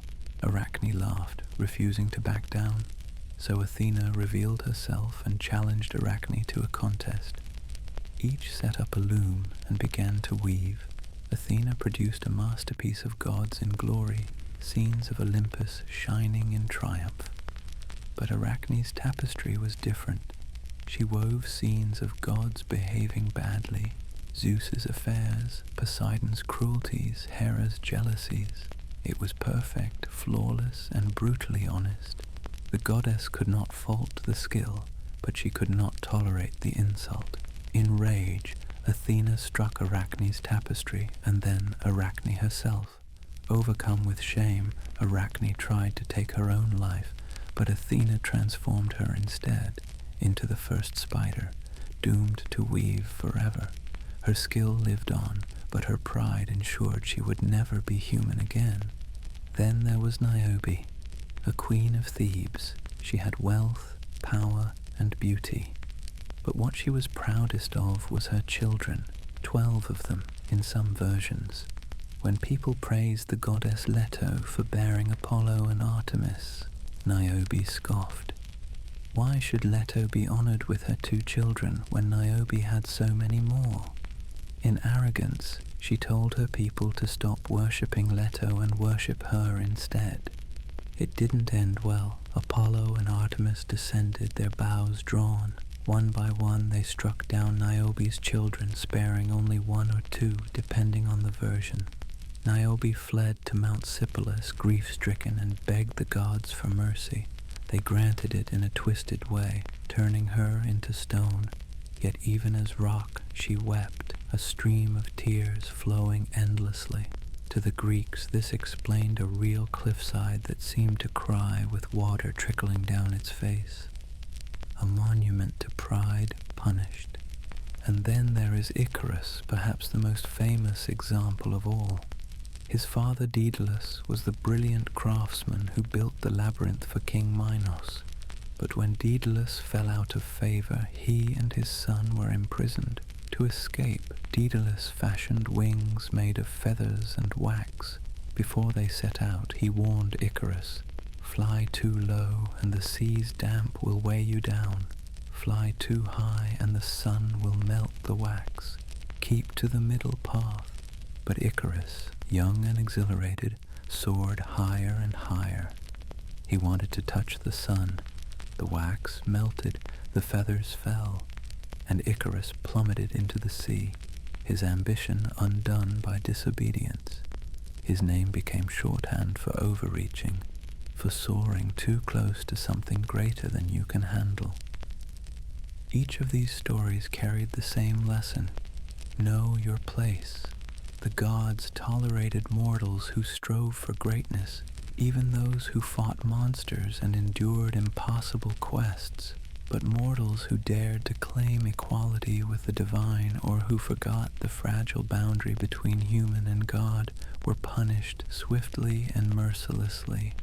And yet there's something hauntingly human about these tales. Who wouldn't want to test their limits?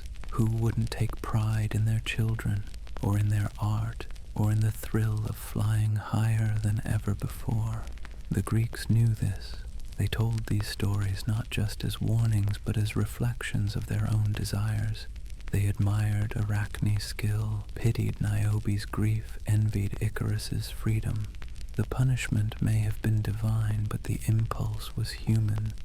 Imagine them: Arachne transformed, spinning webs in the shadows; Niobe frozen as stone, tears streaming endlessly down a cliff; Icarus, feathers scattered across the waves, the sun blazing above. Quiet images, tragic but strangely peaceful. Hubris was the sin, yes, but ambition, that was the spark that made mortals feel alive, even in a world ruled by gods. If Greek mythology had a greatest hits album, the Trojan War would be the centerpiece. Unlike the isolated adventures of Perseus or Heracles, this was an event that drew together dozens of heroes, gods, and kingdoms in one sweeping saga. But the spark that set off this legendary war wasn't a mighty battle or a grand prophecy. It was a beauty contest. It all began at a wedding. Peleus, a mortal king, was marrying Thetis, a sea goddess. The gods gathered on Mount Pelion to celebrate, feasting and drinking, music echoing through the halls. But one goddess was deliberately left off the guest list: Eris, goddess of strife. And really, leaving out strife from your wedding is understandable. She didn't take the snub well. Crashing the feast, she tossed a golden apple onto the table. Inscribed on it were the words, "To the fairest." Immediately 3 goddesses claimed it. Hera, queen of the gods, Athena, goddess of wisdom and war, and Aphrodite, goddess of love and beauty. None would back down. None would accept a shared title. The argument quickly escalated, and Zeus, wise enough to avoid stepping into that minefield, declared that a mortal would decide the matter. That mortal was Paris, Prince of Troy, handsome, thoughtful, and unfortunately destined to make a choice that would doom his city. The 3 goddesses appeared before him, each offering a bribe. Hera promised political power, rulership over all of Asia. Athena promised unmatched wisdom and skill in battle. Aphrodite promised the love of the most beautiful woman in the world. Paris, unsurprisingly, chose Aphrodite. Desire won over power and wisdom. In return, Aphrodite directed his gaze toward Helen of Sparta, the daughter of Zeus and Leda, famed across Greece as the most beautiful woman alive. There was just one problem. Helen was already married. Her husband was Menelaus, king of Sparta. But details like that rarely stopped the gods. Paris traveled to Sparta, where he was received as a guest. Hospitality was sacred in Greece, a bond protected by Zeus himself. But under Aphrodite's influence, Helen and Paris fell for each other. When Menelaus left on business, Paris and Helen fled together to Troy. Whether Helen went willingly or was abducted depends on the version, but either way, her absence ignited outrage across Greece. Menelaus returned to find his wife gone, and with her, his honor. In Greek society, honor mattered more than almost anything. An insult to one man could spiral into war for nations. But there was more to it than just personal slight. Years before, when Helen was still unwed, so many kings and princes had sought her hand that her stepfather, Tyndareus, had feared bloodshed. To prevent conflict, he made all her suitors swear an oath. Whoever married Helen, the others would defend his right to her no matter what. When Menelaus won her hand, that oath became binding. And now, with Helen taken to Troy, the oath was called in. Agamemnon, king of Mycenae and brother of Menelaus, seized the chance to unite Greece under his command. One by one, the great heroes answered the call. Odysseus reluctantly leaving his home in Ithaca, Achilles, the greatest warrior of his age, hiding among women until discovered, Ajax, massive and strong, Diomedes, cunning and bold. Ships were built, armies gathered. The greatest expedition Greece had ever mounted prepared to sail east, but before they could even set out, they faced obstacles. At Aulis, the fleet stalled with no wind, and a prophecy declared that Agamemnon had angered Artemis. To appease her, he would have to sacrifice his daughter, Iphigenia. The decision was cruel and wrenching, but Agamemnon went through with it. Or, in some versions, Artemis saved the girl at the last moment. Either way, the fleet moved on, carrying wrath, ambition, and destiny toward Troy. And all of it, the 10-year war, the fall of a city, the deaths of heroes, had begun with a golden apple and the choice of a young prince on a hillside. The Greeks, in telling this story, weren't shy about its irony. The most devastating war in their mythology started not with necessity, but with vanity. Imagine Paris on that hillside, the 3 goddesses standing before him, each radiant and terrifying. A crown, a spear, a kiss, power, wisdom, or beauty. He chooses beauty, and in that moment, the threads of fate knot themselves into a rope that will drag thousands to their doom. It's a quiet reminder from the Greeks. Sometimes the greatest disasters don't begin with a clash of armies, but with a simple choice, one that feels personal, small, even trivial, until it isn't. When the Greek fleet finally reached Troy, the stage was set for one of the greatest war stories ever told. But while armies clashed and cities burned, the heart of the myth lies with its warriors. Men whose names carried both glory and doom. Among them, three stand out: Achilles, Hector, and Odysseus. Let's start with Achilles. To the Greeks, he was the greatest warrior who ever lived. Born of the mortal Peleus and the sea goddess Thetis, he was destined for greatness from the start. His mother, hoping to make him immortal, dipped him into the river Styx as an infant, holding him by the heel. Every part of his body was made invulnerable except for that one spot. Hence the phrase Achilles' heel, a reminder that even the strongest have a weakness. Achilles was fast, almost supernaturally so. The poets called him swift-footed. On the battlefield he was unstoppable, his spear flashing like lightning. But for all his strength, Achilles was also volatile, quick to anger, slow to forgive, driven by pride more than duty. His story is as much about his temper as his triumphs. Across the battlefield stood Hector, Prince of Troy, son of King Priam and Queen Hecuba. Hector was not half divine like Achilles, but he embodied something else, duty. He fought not for glory or wrath, but for his city, his family, his people. Where Achilles burned hot with fury, Hector bore the weight of responsibility. He knew Troy was doomed, yet he fought anyway. If Achilles was the blazing fire, Hector was the steady flame. And when they finally met, their clash would become the centerpiece of the Trojan War saga. Then there was Odysseus, king of Ithaca. Unlike Achilles or Hector, Odysseus was not the strongest or the fiercest. He was the clever one, the tactician, the trickster. The Greeks often described him as wily or cunning, and he wore those titles proudly. Odysseus was the man who could talk his way out of anything, or into it. He was also the one who often had to clean up the mess left by the hotheads. If Achilles was the sword, Odysseus was the mind behind it. Together, these three figures represent the different sides of heroism the Greeks valued and feared. Achilles, the unstoppable warrior who cared little for consequences. Hector, the noble defender doomed by circumstances beyond his control. Odysseus, the strategist, always scheming, never entirely trustworthy. On the battlefield, the Greeks and Trojans fought endlessly. The Iliad, Homer's great epic, doesn't tell the whole war, but instead focuses on a few weeks in its final years.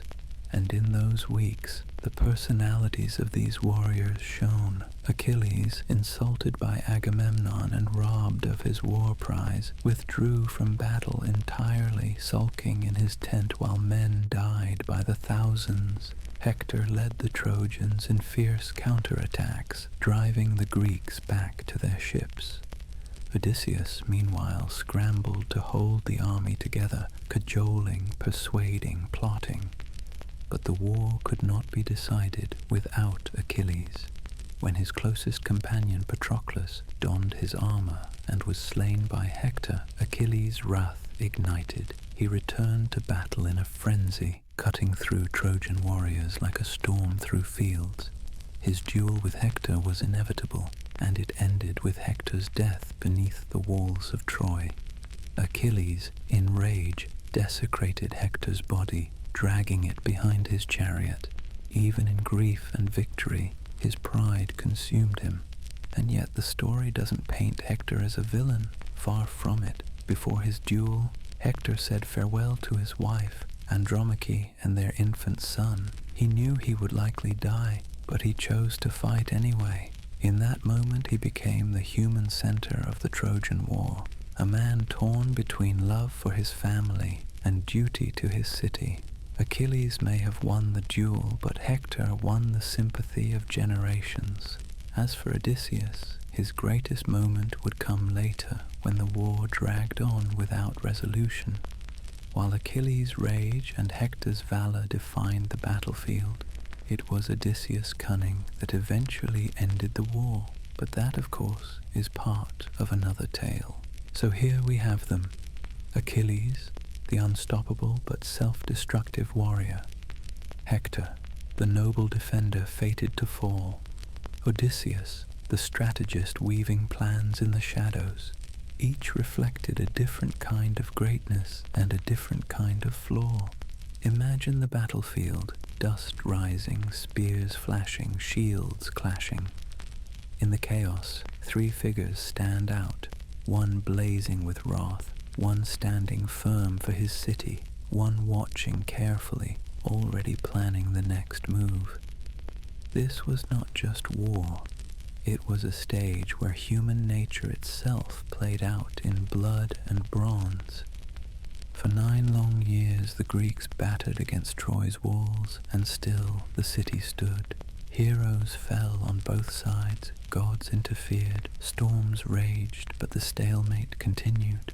It was Odysseus who finally devised the plan that would break it. Not a charge, not a siege engine, but a trick. And that trick would become one of the most enduring symbols of deception in history. The Trojan horse. The idea was deceptively simple. The Greeks would pretend to give up. They would sail away, leaving behind a massive wooden horse as an offering to Athena. Inside the hollow belly of the horse, however, would be hidden warriors. By night, they would emerge and open the gates of Troy to the waiting Greek army, who would sail back under cover of darkness. When the Trojans discovered the horse outside their walls, they were divided. Some saw it as a trap. Laocoon, a Trojan priest, famously warned, "Beware Greeks bearing gifts." To prove his point, he hurled a spear at the horse, and the hollow belly echoed with the clang of hidden armor. It should have been the end of the scheme, but fate, or the gods, had other plans.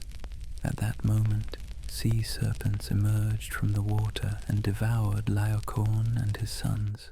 The Trojans interpreted it as divine punishment for doubting the gift to Athena. Convinced the horse was sacred, they dragged it through the gates. That night, as Troy celebrated what it thought was victory, the Greeks inside the horse climbed out. They opened the gates, and the Greek army, who had returned under the cover of night, poured in. Fires spread. The shouts of revelry turned to screams. Troy, the great city that had withstood nearly a decade of war, was undone in a single night of trickery.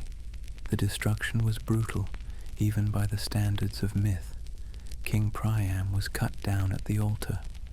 Cassandra, the prophetess cursed never to be believed, was dragged away. Women and children were enslaved. The temples burned. The Greeks did not leave glory in their wake, only ash. And amid the flames, certain images became immortal. Aeneas carrying his father on his shoulders, fleeing the city, a scene later adopted by the Romans as their own origin story. Helen, reunited with Menelaus, her beauty still the cause of ruin, and Odysseus, walking among the smouldering ruins, his plan successful, but his fate already twisted toward years of wandering. The wooden horse became more than just a clever ruse. It was a symbol of hubris, of trust betrayed, of the thin line between devotion and destruction. For the Greeks it was proof of cunning triumphing where strength failed. For the Trojans it was the ultimate tragedy, a reminder that no wall, no matter how high, can keep out deceit. Imagine the scene in its quietest detail.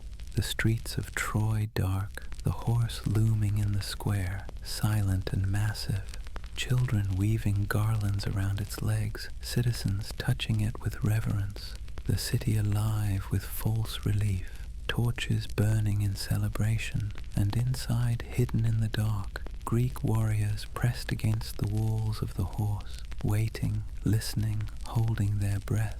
Then the creak of wood, the whisper of movement, the sound of footsteps spilling out into the night. From that moment, Troy's fate was sealed. The fall of Troy marked the end of an age. The heroes who had fought so long were scattered, exiled, or killed. The gods themselves turned their attention elsewhere. What remained was a city reduced to ruin and a story that would echo through centuries. The Greeks, in telling it, weren't shy about its bitterness. Yes, it was a victory, but it was also a warning. Triumph comes not through fairness, but through trickery, through cruelty, through fate's relentless grip. And no one, not kings, not warriors, not even the most beautiful woman in the world, could escape the cost. The fall of Troy should have been the end of Odysseus's troubles. He had proven himself the cleverest of the Greeks with the stratagem of the horse, and with the war over, all that was left was to return home to Ithaca, his island kingdom. But if the Greeks loved one thing more than victory, it was reminding you that victory never comes without consequence. And so Odysseus's homecoming, which should have taken weeks, stretched into 10 long years of wandering, a saga told in Homer's Odyssey. The first of his ordeals came when he and his men landed on the island of the Cyclopes. These one-eyed giants lived without laws, without cities, each family in its own cave, eating whatever they pleased. At first, Odysseus thought they might trade.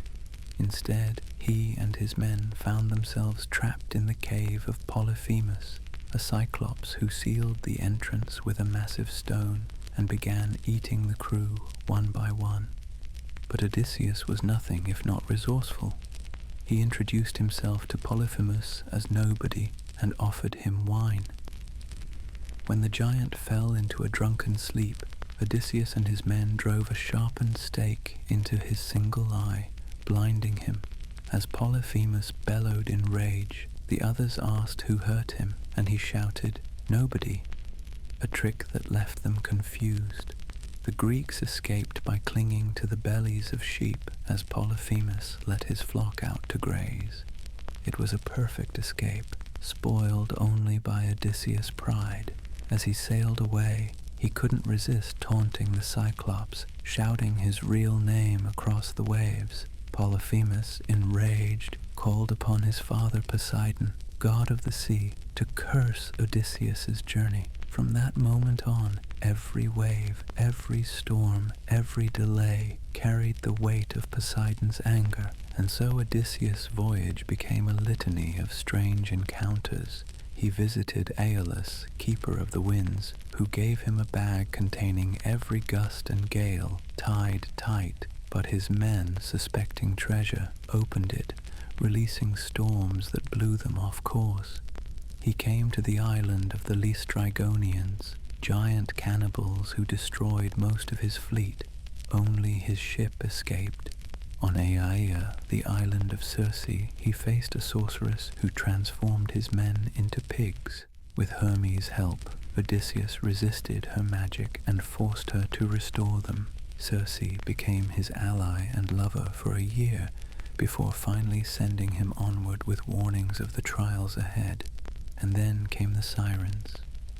These creatures weren't mermaids as later art imagined, but half-bird, half-woman singers whose voices were irresistible.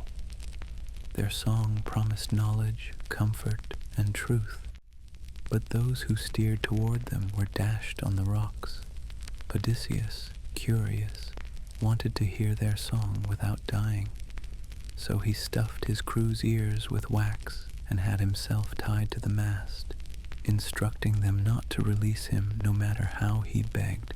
As the ship passed, the sirens sang of all the secrets of the world, and Odysseus strained against his bonds, desperate to leap into the sea. But his men held fast, and the ship sailed safely through. No respite lasted long. He faced Scylla and Charybdis, two monsters guarding a narrow strait. Scylla, a six-headed beast, snatched sailors from the decks of passing ships. Charybdis, a whirlpool, swallowed entire vessels whole. Odysseus steered closer to Scylla, losing 6 men, but saving the rest. It was the kind of choice Greek heroes often faced. No victory, only survival with scars. Worst of all was the island of Thrinacia, where the sacred cattle of Helios grazed. Despite Odysseus's warnings, his starving men slaughtered and ate the divine herd. Helios demanded punishment, and Zeus obliged, sending a storm that destroyed the last of Odysseus's ships. Alone, clinging to a broken plank, Odysseus drifted until he reached the island of the nymph Calypso. Calypso kept him there for 7 years, offering him immortality if he would stay as her lover. But Odysseus longed for home. At last, the gods intervened, and he was released. Even then, Poseidon tried one last time to drown him, but Odysseus, battered and exhausted, washed ashore on the island of the Phaeacians.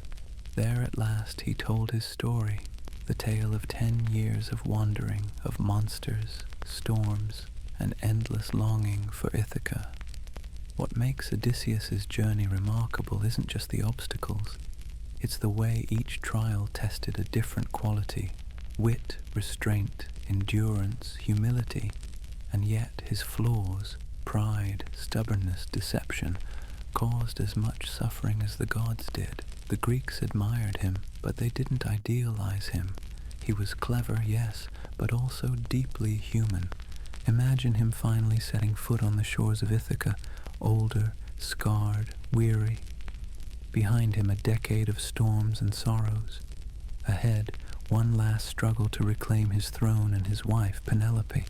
The story of Odysseus is not about triumphant return so much as about the cost of coming home at all.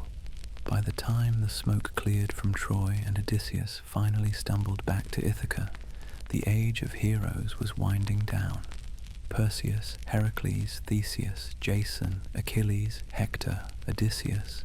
Their stories were told and retold across generations, but they all shared a grim truth. None escaped tragedy. For every victory there was a loss, for every triumph a punishment. That was the rhythm of Greek mythology. Take Perseus. He defeated Medusa, saved Andromeda, founded cities. But in the end, he still fulfilled the prophecy and accidentally killed his grandfather. Fate was never truly outwitted. Heracles, the strongest of all, survived every labor only to be undone by betrayal and poison, his mortal body destroyed before the gods finally granted him a seat on Olympus. Theseus, the clever Athenian hero, lost his father through his own carelessness, and later in life was cast out of Athens altogether, dying in exile. Jason returned with the Golden Fleece, but lost everything when Medea turned from lover to avenger, leaving him broken and forgotten. Even the heroes of Troy suffered. Achilles' brilliance on the battlefield made him unstoppable, but it also burned him out quickly. His one vulnerable heel was enough to end him. Hector's bravery could not save his city, his people, or his family. Odysseus, though clever enough to survive, came home to find his kingdom overrun with suitors and his years lost to wandering. He reclaimed his throne, yes, but the man who left for Troy was not the man who returned. For the Greeks, these endings weren't disappointments. They were essential. The age of heroes wasn't meant to be a golden fantasy where mortals lived happily ever after. It was meant to show that even the greatest, even those who touched the divine, could not escape the same laws of suffering, mortality, and fate that governed everyone else. If anything, their greatness only magnified their downfall. There's a quiet lesson here. Greek myths weren't bedtime stories designed to make you feel safe. They were reflections of life itself, unpredictable, unfair, and often harsh.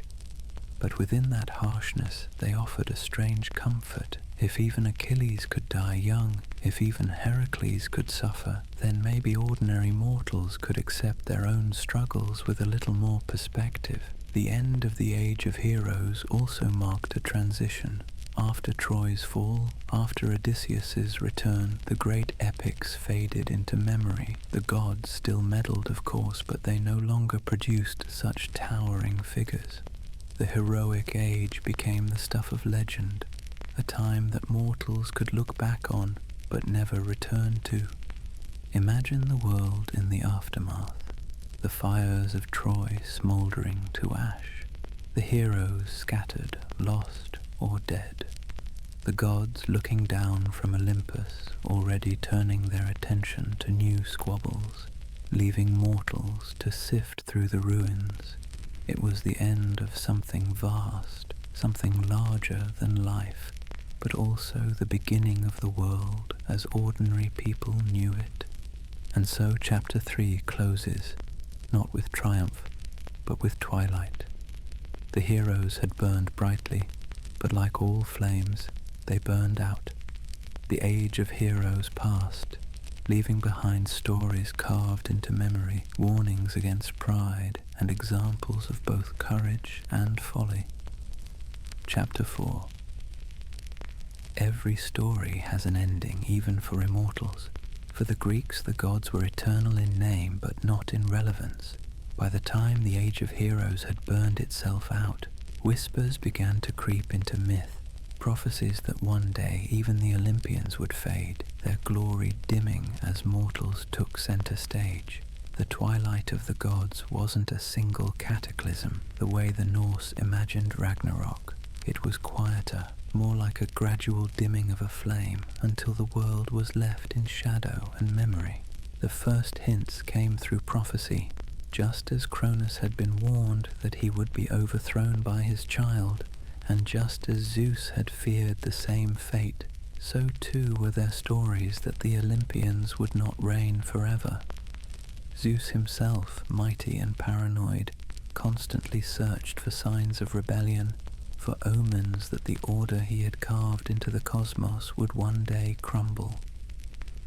Some myths spoke of giants rising again in the Gigantomachy, a war that shook Olympus much as the Titanomachy had. The giants were children of Gaia, born of her rage after the imprisonment of the Titans, and they rose up with monstrous strength. The gods nearly lost, but with the help of Heracles they drove the giants back, securing Olympus once more. Even so, the message was clear. Their supremacy wasn't unshakable. They needed mortal help. The balance of power was shifting. Another prophecy haunted Zeus.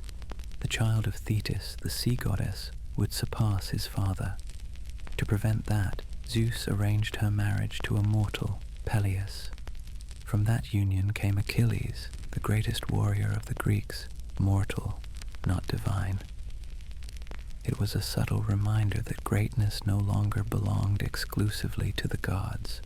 Mortals too could rival them. And then there was the strangest prophecy of all, that one day a child born greater than Zeus himself would arise, ending his reign. To avoid this, Zeus swallowed Metis, the goddess of wisdom, before she could bear such a child. Instead, he birthed Athena from his own head. A clever workaround perhaps, but the fear never left him. Power, once gained, was always precarious. Even beyond prophecy, the signs of decline were everywhere. The gods grew less grand, less cosmic, more entangled in mortal affairs. They squabbled like aristocrats rather than cosmic forces.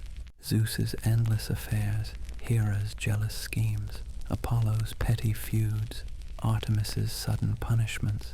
Their myths began to read less like divine battles and more like soap operas. Mortals, meanwhile, grew bolder. Heroes defied the gods, cities built their own laws, philosophers began to question whether the gods were metaphors rather than realities. The Greeks themselves seemed to sense the fading. Hesiod, one of their earliest poets, described history in ages. The Golden Age, the Silver, the Bronze, the Age of Heroes, and finally the Iron Age, his own time. In the Iron Age, he said, the gods had withdrawn, leaving mortals to toil and suffer without their guidance. The implication was clear. The Olympians hadn't vanished, but they were no longer present in the same way. They were fading into myth. It's a haunting thought. The gods, once vibrant and terrifying, losing their grip, not through a final battle, but through neglect, irrelevance, and human independence. Imagine Olympus, once a shining palace of feasts and thunder, now quieter, its halls echoing with memory rather than laughter. The gods still sit on their thrones, but fewer prayers reach them, fewer sacrifices burn on their altars. Their power lingers, but their glory dims. For the Greeks, this twilight wasn't tragedy so much as inevitability. Just as Uranus fell to Cronus, and Cronus to Zeus, so too would Zeus's age pass. The cosmos itself seemed to demand change, a cycle of rise and fall that spared no one, not even immortals. And in that recognition perhaps the Greeks found comfort, that nothing, not even the arrogance of gods, lasts forever. If the twilight of the gods revealed their fading power, the myths of cursed families showed the crushing weight of human suffering in their absence. Some of the bleakest, most haunting Greek stories aren't about gods battling giants, but about ordinary mortals caught in cycles of blood, revenge, and punishment. These tales reminded the Greeks that tragedy wasn't confined to battlefields or Olympus. It could echo through the very walls of a household. Take the house of Atreus. Few families were more doomed. It began with Atreus himself, who, in a moment of cold cruelty, murdered the children of his brother Thyestes and served them to him as a meal. From that point on, the line was stained with blood. Atreus's son Agamemnon led the Greeks to Troy, but his return home was anything but victorious. His wife Clytemnestra, still enraged at his sacrifice of their daughter Iphigenia to appease Artemis, murdered him in his bath with the help of her lover Aegisthus. That might have been the end, but their son Orestes carried the curse further. Urged by Apollo and driven by the demand for vengeance, he killed his mother to avenge his father. Matricide, one of the deepest taboos.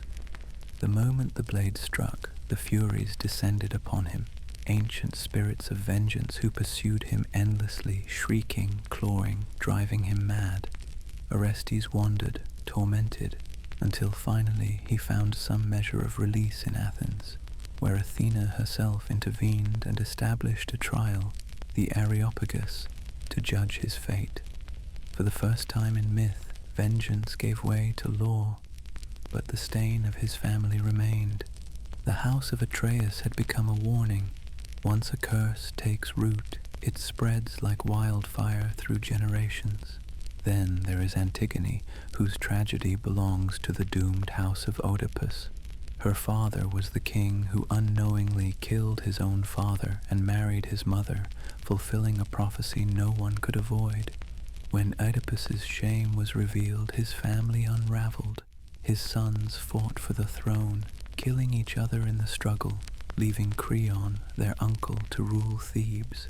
Creon declared that one son, Eteocles, would be honored with burial, while the other, Polynices, branded a traitor, would be left to rot unburied, a disgrace worse than death in Greek thought.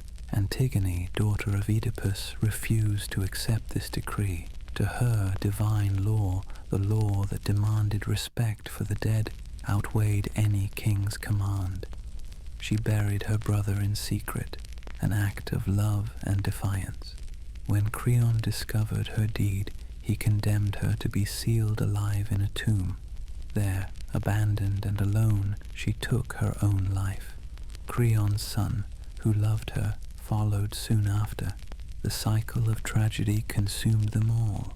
These myths weren't about monsters or gods striking mortals from the sky. They were about the relentless grind of fate within the home, parents and children locked in cycles of betrayal, vengeance, and grief. The Greeks believed that families could inherit curses the way we inherit property. One sin echoed into the next generation, creating chains almost impossible to break. What makes these stories so powerful is their stark realism beneath the myth. Yes, furies and prophecies appear, but the heart of the tragedy is human.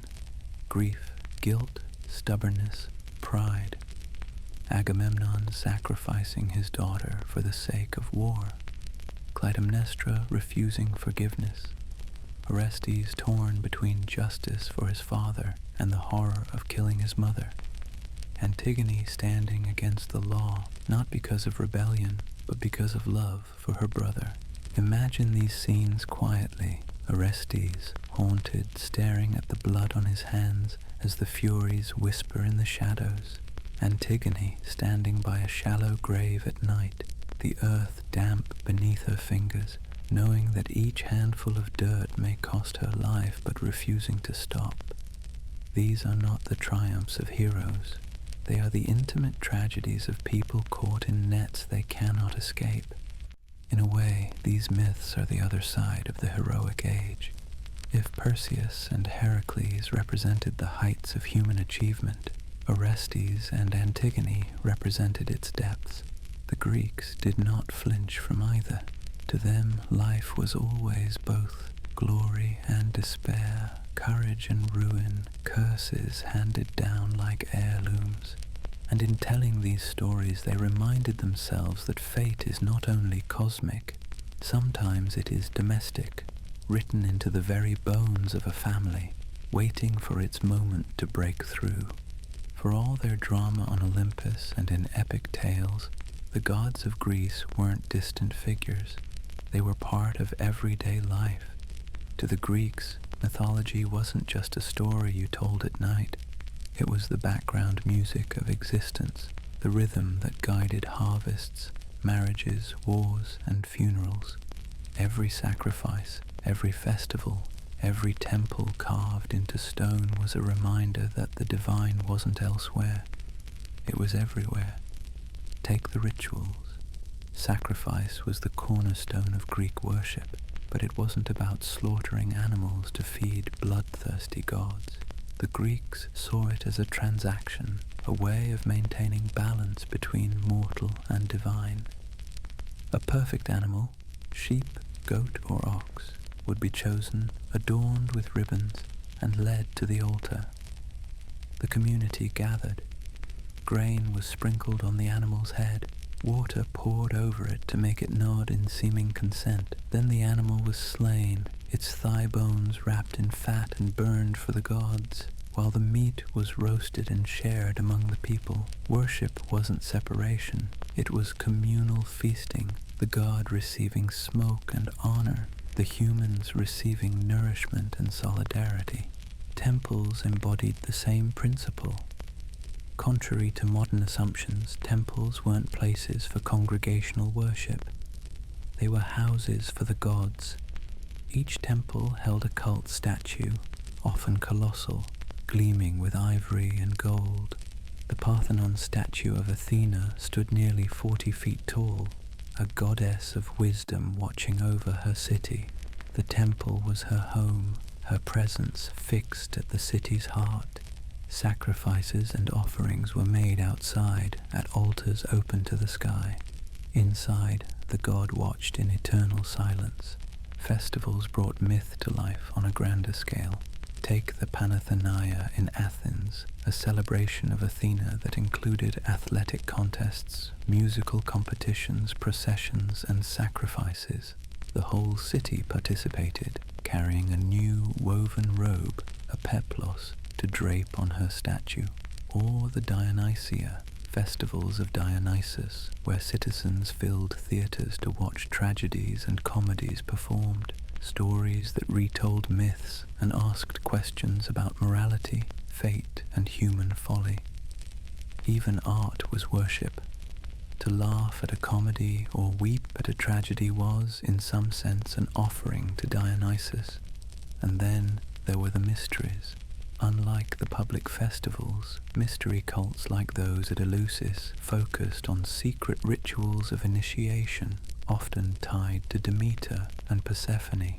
Participants swore never to reveal what happened inside the sacred halls, but the promise was always the same: a better afterlife, hope beyond death.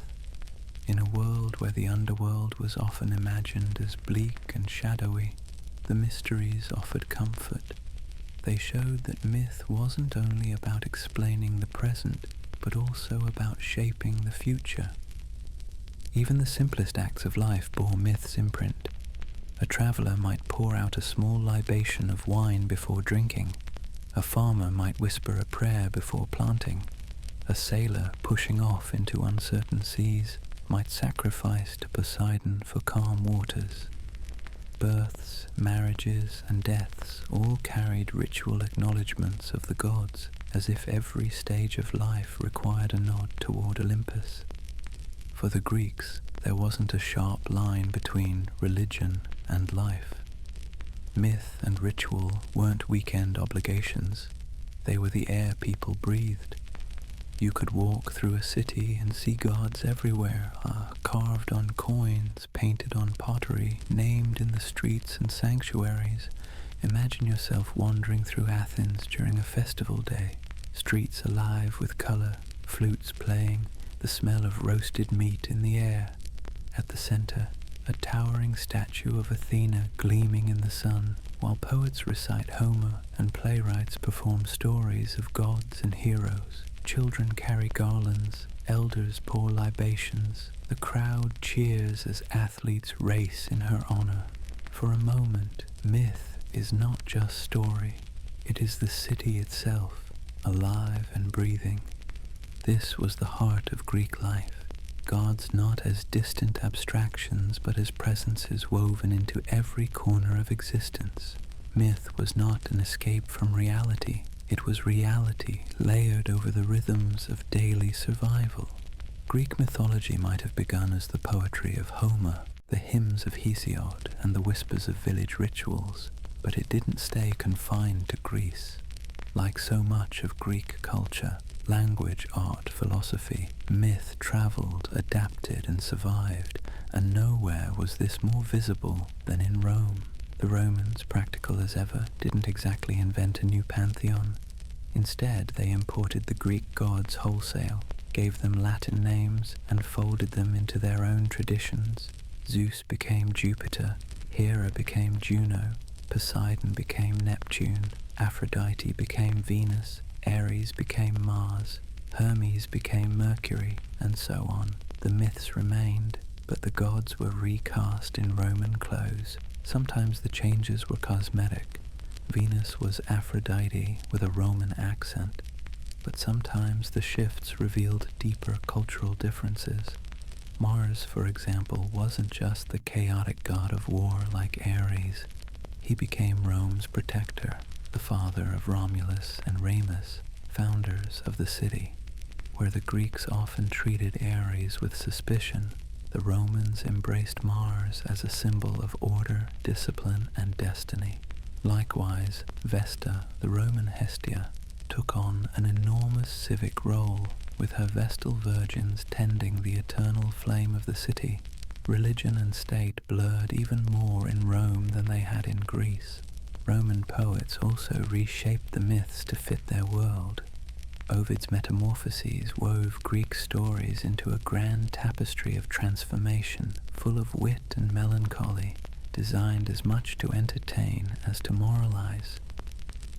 Virgil's Aeneid retold the fall of Troy not as a Greek triumph, but as the seed of Rome's destiny. Aeneas, fleeing the burning city with his father on his back, became the model of Roman pietas, duty, loyalty, submission to fate. The Greeks had loved their heroes flawed and tragic. The Romans loved theirs dutiful and destined. But even beyond Rome, the myths endured. Early Christian thinkers, while critical of pagan gods, still engaged with the stories as allegories, moral warnings about lust, pride, and fate. Medieval scholars preserved them in manuscripts, sometimes rewriting them through the lens of Christian morality. By the Renaissance, the myths bloomed again in art and literature. Painters covered church ceilings with gods disguised as allegorical figures. Poets like Dante, Petrarch, and later Milton wove them into their epic visions. And mythology kept adapting. During the Enlightenment, philosophers read the myths as primitive attempts to explain natural phenomena. In the Romantic era, poets embraced them again as symbols of human imagination and passion. Even today, fragments of Greek myth linger everywhere. Planets bear the names of Roman gods. Brands borrow the names of Nike, Hermes, and Apollo. Films and novels retell the epics with new twists. The myths never really died. They simply changed costumes. There's something timeless about them. A hero facing impossible trials, a god undone by pride, a mortal punished for overreaching. These patterns don't fade because they belong to human nature itself. Each generation finds in the old stories what it needs: warnings, inspirations, symbols. For the Greeks, they were explanations of the world. For the Romans, they were justifications of empire. For us, they are metaphors, entertainment, and sometimes still quiet lessons. Picture the thread of myth weaving through time. Homer chanting by firelight, Roman priests offering sacrifice to Jupiter, a medieval monk copying Ovid by candle, Michelangelo painting Zeus as the Christian god on the Sistine Chapel ceiling, a child today reading about Percy Jackson. It is the same story, reshaped but alive, an echo stretching across centuries. The Olympians may have faded from living faith, but they never vanished. They linger in language, in art, in culture. Immortality, it turns out, wasn't about ruling forever from Olympus. It was about being remembered. We've traveled from the primordial void of chaos, through the rise of the Titans, the wars of the Olympians, the triumphs and tragedies of heroes, and finally into the fading light of the gods. But what, in the end, is Greek mythology really about? It would be easy to say it's just stories, entertaining tales about lightning-throwing gods and monster-slaying heroes. But the Greeks weren't simply spinning fantasies, they were building mirrors. In their myths, they saw reflections of themselves, their fears, their desires, their struggles to make sense of a world that often seemed chaotic and cruel. Take the gods. They were immortal, yes, but they were also jealous, vengeful, flawed. In other cultures, deities might represent perfection, unshakable order, eternal goodness. The Olympians were different. They lied, they cheated, they betrayed, they loved unwisely, and because of that, they felt familiar. The Greeks didn't need perfect gods. They needed gods who explained why life was messy, why storms struck out of nowhere, why love hurt as much as it healed, why the powerful were often unjust. The heroes told another truth. Perseus, Theseus, Heracles, Jason, Achilles, Odysseus, none of them lived happily ever after. Their victories were temporary. Their flaws undid them. Their triumphs came at terrible costs.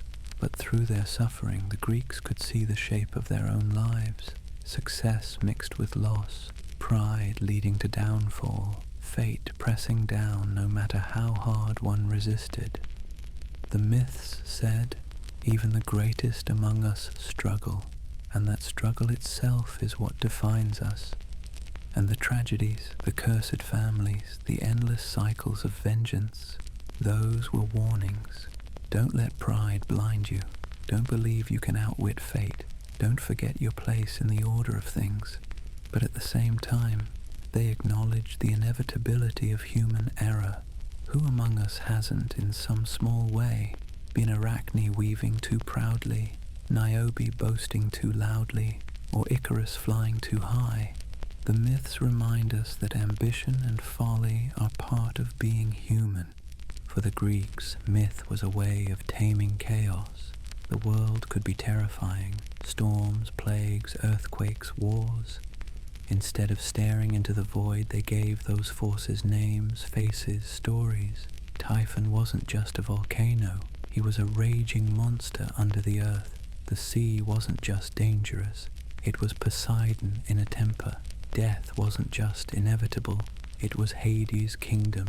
with rivers and gates and rules to help make sense of the unknowable. And even as the gods faded, the stories lingered. Rome reshaped them, Christianity reframed them, artists reimagined them. We still tell them today. Why? Because they are less about Olympus and more about us. They remind us that humans have always struggled with the same questions. How do we live with suffering? How do we balance ambition with humility? How do we face death?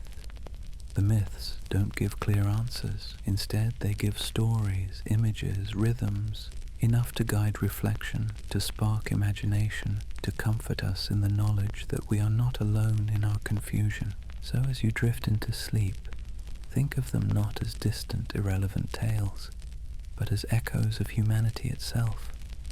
The gods feasting on Olympus, the heroes stumbling through impossible trials, the mortals defying or succumbing to fate.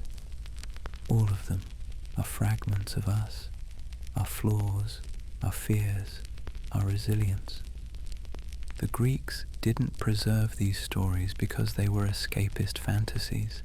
They preserved them because they rang true. Not literally. No one believed a woman was actually turned into a spider, but symbolically, emotionally, profoundly true. The world is strange. We are fragile, and yet we endure, telling stories to make sense of it all. In the end, Greek mythology isn't about gods or monsters. It's about what it means to be human in a world we can't control. And perhaps that's why thousands of years later, we're still telling these stories, still painting them, still reading them aloud at night. Because sometimes, to understand ourselves, we still need to look into the mirror the Greeks left behind. And with that, we reach the end of our journey through the entire story of Greek mythology, from the chaos before time to the fading echoes of the gods. It's a lot to take in, but like all good myths, it lingers, quietly whispering in the background as you drift off. If you're still awake, thank you for spending this time here. If you found comfort in this story, I'd love it if you could leave a like and subscribe. It helps this channel grow so we can keep making more of these long, winding histories for you. And tell me, what's keeping you up tonight? Share it in the comments. Sometimes putting it into words is the first step toward letting it go. Now, let the stories fade. Close your eyes if you haven't already. Imagine the quiet halls of Olympus now empty, the gods asleep in memory, the heroes long gone, the myths turning into dreams.